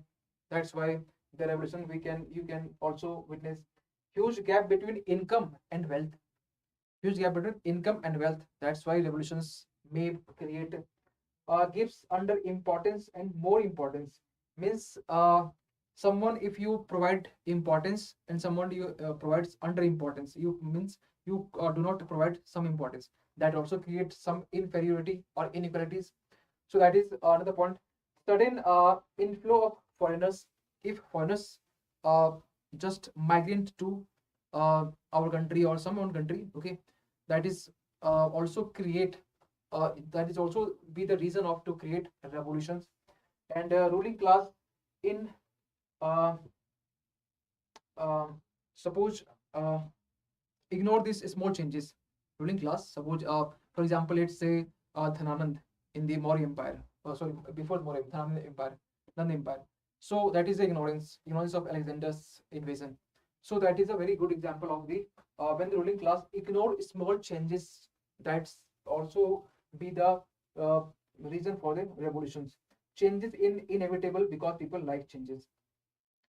When you just change the system, you change the policy, you change the something according to the people's drastically, it will also, because some people like, some people do not likes, and those people do not like, they can do some revolutions against the state. So that is the very basic reason with respect to the theory of revolution of the Aristotle. Okay, now move to the next part, that is a uh, uh, theory of law. Okay, theory of law. What is theory of law? Plato law, according to Plato, uh, law cannot be mightier than knowledge. Okay, according to Plato. But according to Aristotle, law is mightier than the idea or the knowledge, because Plato believed the idealistic ideas, and Aristotle believed in the believed in pragmatic in nature. So what happens? So, for let's say we take an example of one person rule, or the uh, yes, one person rule. One person rule, that means one person formulate the legislation, one person formulate execute the laws, one person interpret the laws. Okay, if one person's doing something, all of this, that means we can never establish a good uh, systems, or we cannot provide the justice or equalities in the society. So we always have a multiples ideas, we always have a multi, or we can say cabinet. Right now we have a cabinet. So cabinet, we all our council of ministers. Okay, so the collective responsibilities or the collective efforts we needs to require in that time. So Aristotle must believe in the uh, laws which is mightier than knowledge. Okay, because laws is a reason without according to Aristotle, he just propounded law is a reason, reason, reason minus passion. Okay, this formula is very very popular.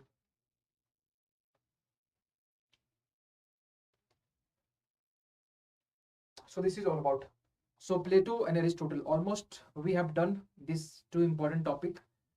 Finally we have a Machiavelli. Okay, finally we have a Machiavelli. Okay, so I think it's takes more than, not more than, within 30 minutes. Within 30 minutes we have done with the very important, that is Machiavelli topic. So just for a second.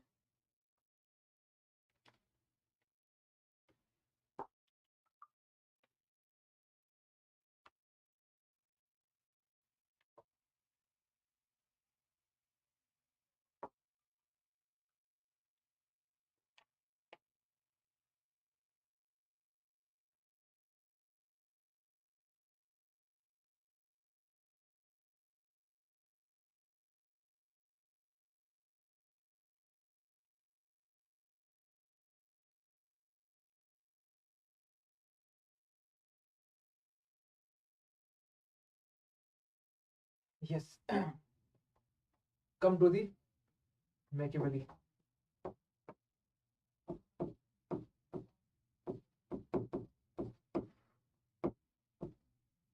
Okay, Machiavelli.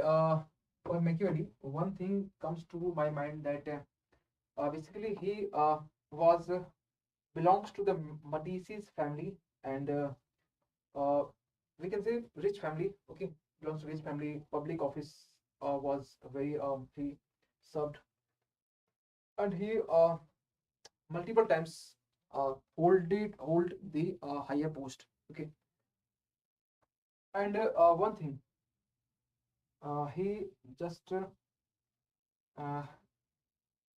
the time of 1527 around. Okay, the time of 15th or 16th century. Okay, 16th century means 1500 to 1599. That century, which is the time of the Machiavelli. Means not 100 years in between the times. Okay, so the best book, which is very important for the book which is very popular and very important, the prince. Okay, the prince the prince, which is considered as a best book for the ruler or the king. Okay, or the best book of in the statecraft. Okay, best book in the best in statecraft. Okay. Now one thing more. What about the life of Machiavelli? The life of Machiavelli, which is basically when where he belongs, basically it was divided into 5 parts, like north, east, west, middle east, northeast, something. Okay, but main concern of Machiavelli was the concern regarding the division of the state, internal division. Suppose India having a lots numbers of states. Okay, and there are some insurgent movement. Sometime we have been witnessed in the past. That is a some division, some internal divisions are there. Still, there are some nationalism are there.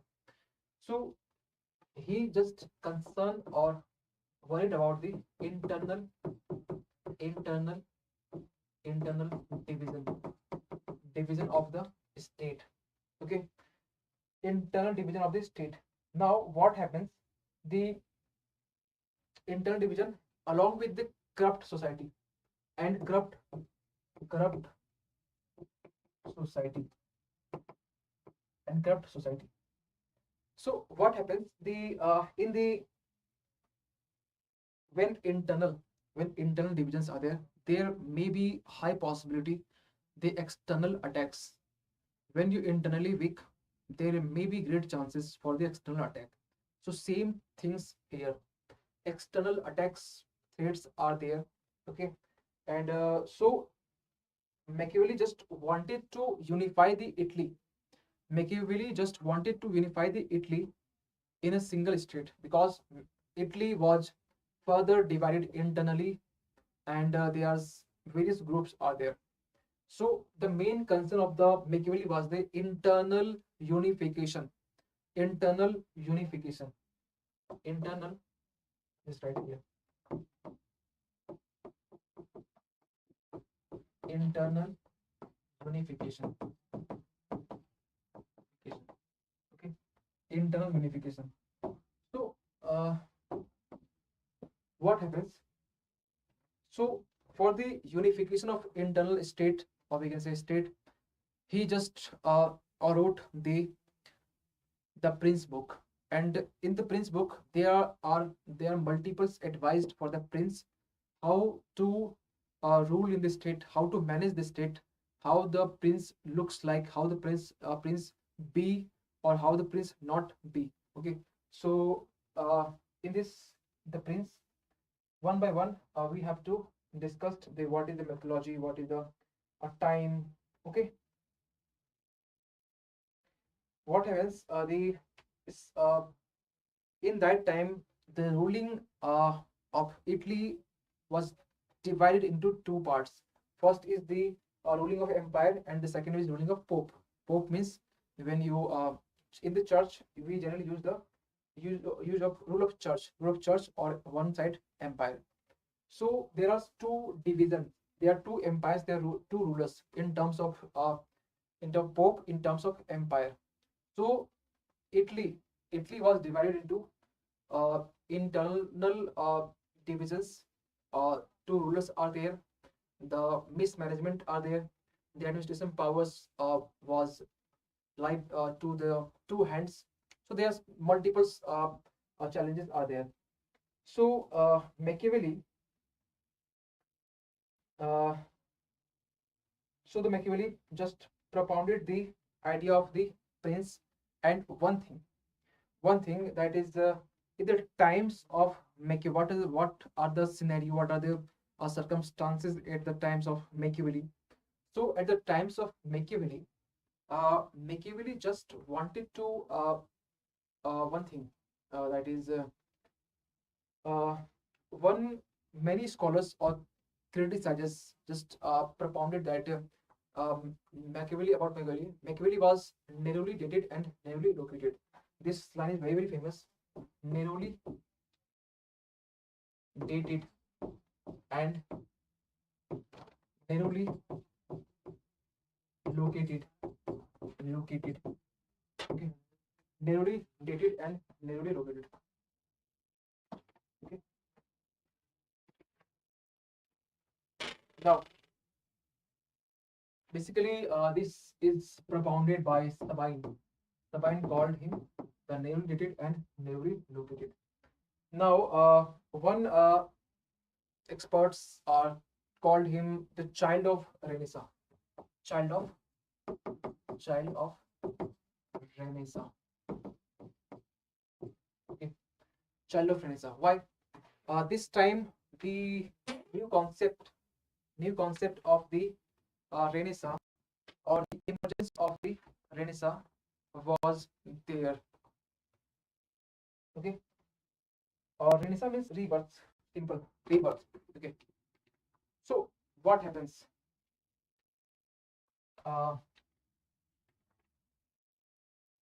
He also considered as a modern thinker. A modern thinker.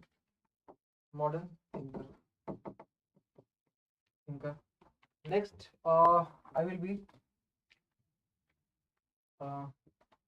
or modern thinker or transition thinker, means when medieval going to end and modern which is going to start. Okay, that is a, we can say, transition thinker.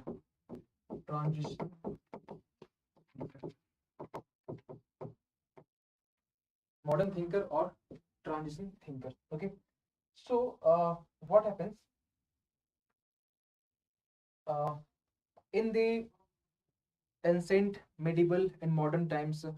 We have a great divisions. In the ancient times, we have already been looked. The city-state concept are there.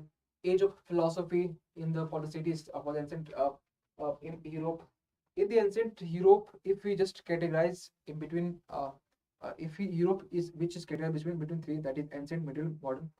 We have a one thing that is a in the ancient Europe, we have a city-state, we have a philosopher king, we have a decentralization. That is very good thing. Salary systems are there, but in medieval times there is a Roman empires. There is a confederation of concentrations. Okay, and the next is religion. Religions was very prevalent. Okay, in that time, in medieval times, and the next one is the feudalism concept was immersed in the medieval times. But what about the modern times? In the modern times, the transition times, when the feudalism was going to, we can say, exclude or get rid from the rid in the modern times. This is a transition phase. Feudalism goes out, okay, and the modern times, or we can say the nation state or the science or the capitalism. Okay, when the feudalisms are there, there is no capitalism. Capitalism means feudalisms are not there. So just opposite to each other.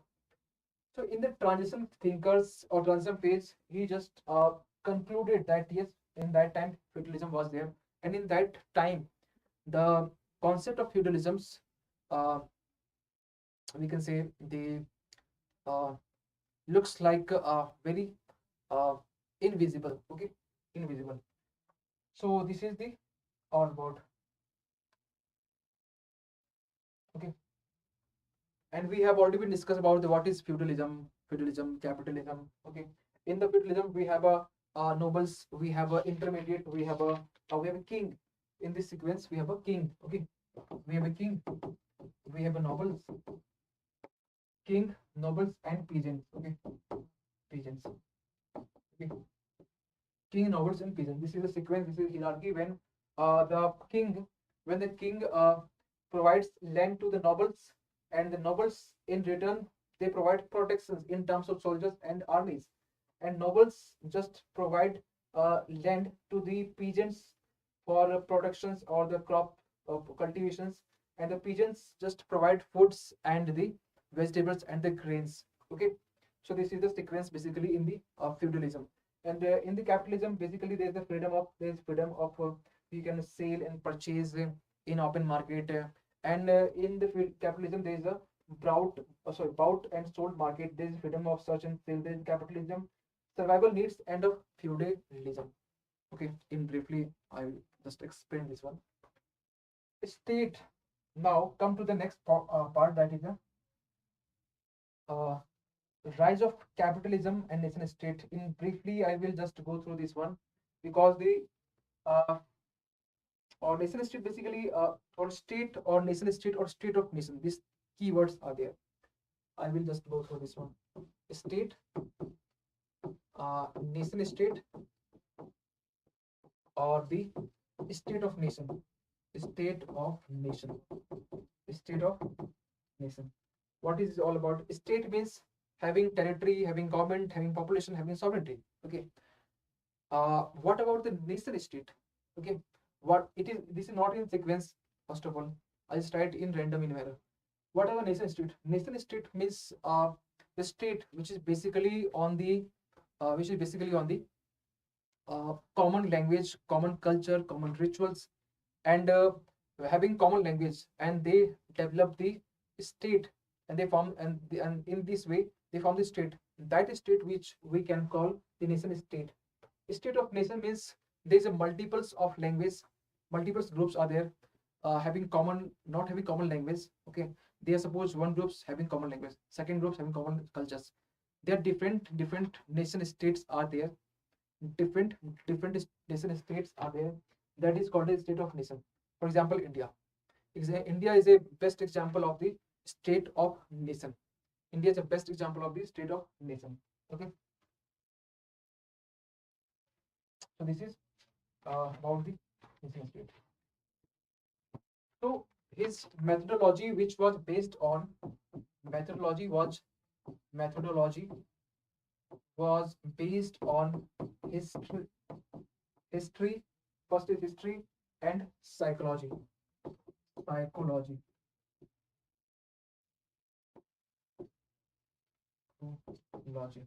Okay, and he just propounded empirical method, or we can say empirical method, or method of observance, or realist approach. Okay, he used the realist approach.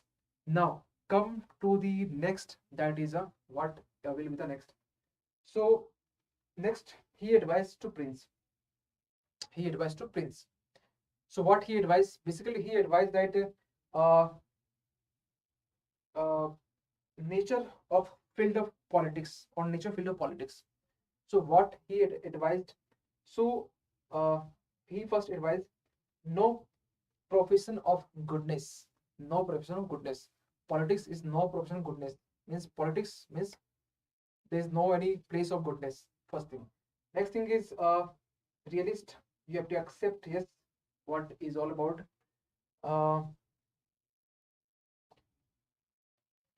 In the field of politics, how Machiavelli looks politics. So the Machiavelli looks the politics in this way, that Machiavelli, what he in reality, what what he looks at things as they are, means looks something. Suppose that we look something, okay, and we cannot analyze. Yes, this should be out. This out to be something. This out to be something. What the things looks like. Just we have same approach that yes, this is the realist, this is the real in nature, this is a real position, and reality we have to accept, and national interest is superior.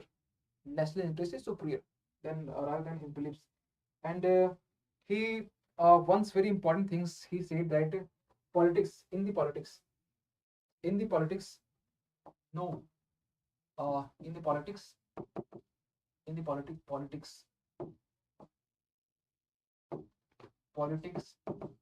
there is no ethics, no ethics and no religion.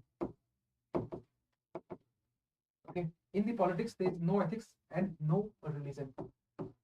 Okay, but in the modern era we come to the conclusion that yes, we this point is not right as per the uh, modern time scholars. No religion means separation of religion, means separation means complete separation, freedom of religion, article 25 to 28.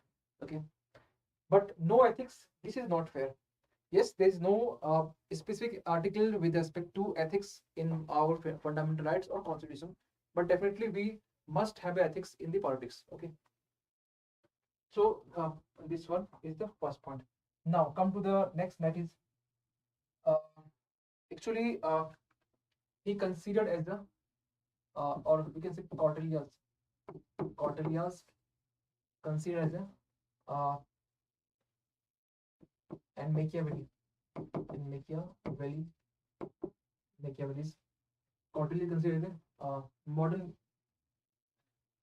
similarities, simple similarity. What is similarities?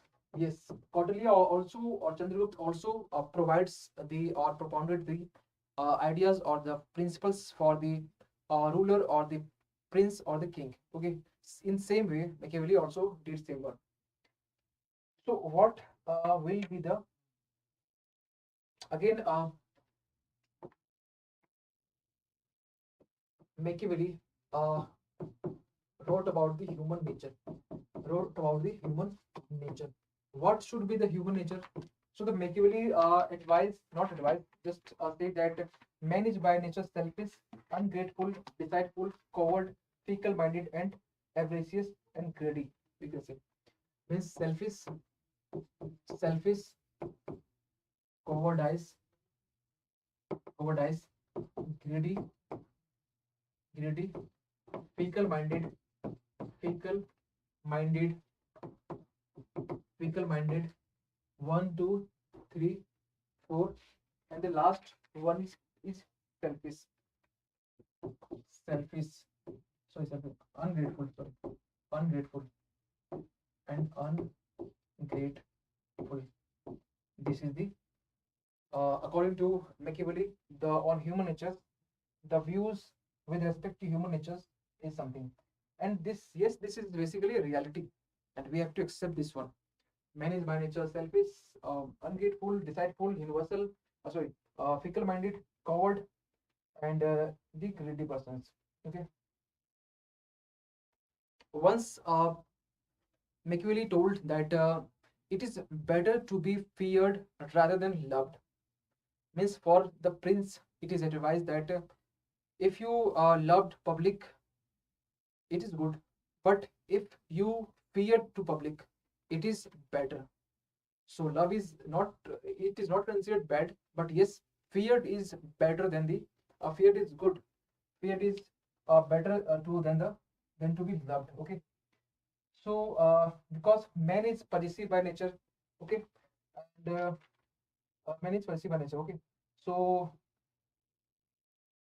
and hopes which is in the next we will study the next hopes in not in this lecture but after some time. uh, Hopes basically agreed with this Machiavelli point of view that hopes basically advise that fear is the basis of authority. Fear is the basis of the authority. Fear is the hopes. Fear is the basis of basis of authority. Fear is the basis of authority. Okay, so just a second.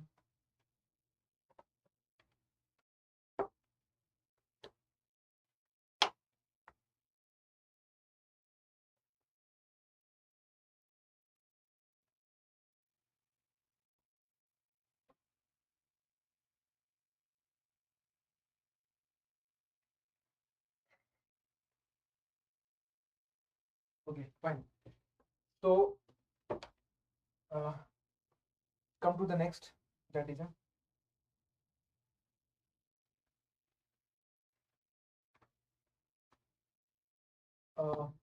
I think last portions, last portion, because yes, definitely I just go through the revision mode. In comprehensive manner, you can refer my previous lectures of PSIR of same topic. Next one is why. Why he is called a child of Renaissance. Child of Renaissance. Why? So there are numbers of reasons. There are numbers of reasons why he is considered as a child of Renaissance. Okay, because this is a time or transition period, and the feudalism goes out and the capitalism come into the being. So the common capitalism concept was emerged. Okay. So capitalism concept was emerged. Okay, first thing. Second one is the history revive or more focused on humanism. Okay, humanism, more focused on humanism. Second is the more the nationalism, feeling of nationalism. How? Because Machiavelli just wanted to unite the Italy, because Italy was internally divided into many multiple parts. Okay, and there was two more rulers, like a pope ruler and the empire. So nationalism feeling was very, very important. There is a combination of science and materialism, and the science plus materialism plus capitalism, the three zone capitalism. Last one is the uh, reformation of which reformation of state, reformation of church. Church cannot have any interference in the state affairs. And the state also have a responsibility or duties to not interfere in the church affairs, okay, or religion affairs. So this is all about the thing. One book you should know about. One book, I think I just missed it. Discourse book. Okay, the book name is Discourse book. In the Discourse book, one very important thing I just want to tell you. He here supported somehow monarchy. Okay, somehow. Okay, monarchy. Somehow. Okay, monarchy. That's it. So I think this is all about the Plato's, Aristotle, and the Machiavelli. Now come to the next thing. Next thing. 9 October means tomorrow. Tomorrow in Hindi medium, IAS PCS channel, in Hindi medium, there is a event. There is a very great event. The event is Sarvodaya. What is Sarvodaya? If you such eagerly want to know what is Sarvodaya and what is going to be happen, please do join the session at sharp at 7 p.m. Evening of 9 October. Okay, for the UPSSSC aspirant who are preparing in the Hindi medium. Okay, now come to the next. And there are some paid courses are there, and Exampur providing we to you a great flat discount with the courses. So if we enroll, if you want to enroll in the AAGAZ batch, you have to apply code IAS 70 and you get discount of 70% flat discount. Okay, and next is the IAS 70, that is again for all of the courses, and that is the courses regarding the optional batch, that is the mantra batch, that is NCERT for NCERT, and this was available for the combo, that is optional plus AAGAZ batch. And again, whoever still do not have a application of Exampur, please go to the Play Store, search Exampur Sarkari Naukri Prep. You got the something like application, and just install it, register yourself, and you can access all the features which is providing by the Exampur. So first there is some features like unlimited quiz and practices, free previous year solved question papers are there, all the scholarship tests are there. Okay, so next we have a free PDFs, structured paid courses are there, and jobs alerts, that is a very important. Okay, however, if you will face still you face the problems to connect or to download in regarding anything, regarding purchasing paid courses or regarding anything, we can call to this number, and if there is no any connection between the numbers, you can WhatsApp to this number. Okay, you can WhatsApp to this number. So I think you really enjoyed this session very much, and I hope if any doubt from your side, please do let me know. If any doubt from your side, any doubt, okay, or if is everything is fine, then good, or we can say the suppose last is tomorrow, I think Sunday, okay na? Yes, maybe tomorrow I can take a class for in the morning 7 to 10, maybe, because there's some reason, okay. Now if there is class for tomorrow, I will be dealing with the Yojana magazine. If there is class for tomorrow, I will be dealing Yojana magazine in single class, 2 class, whole summary of Yojana magazine September month. Okay, so thank you so much, thank you Divya, thank you Vivek, and thank you to all of you.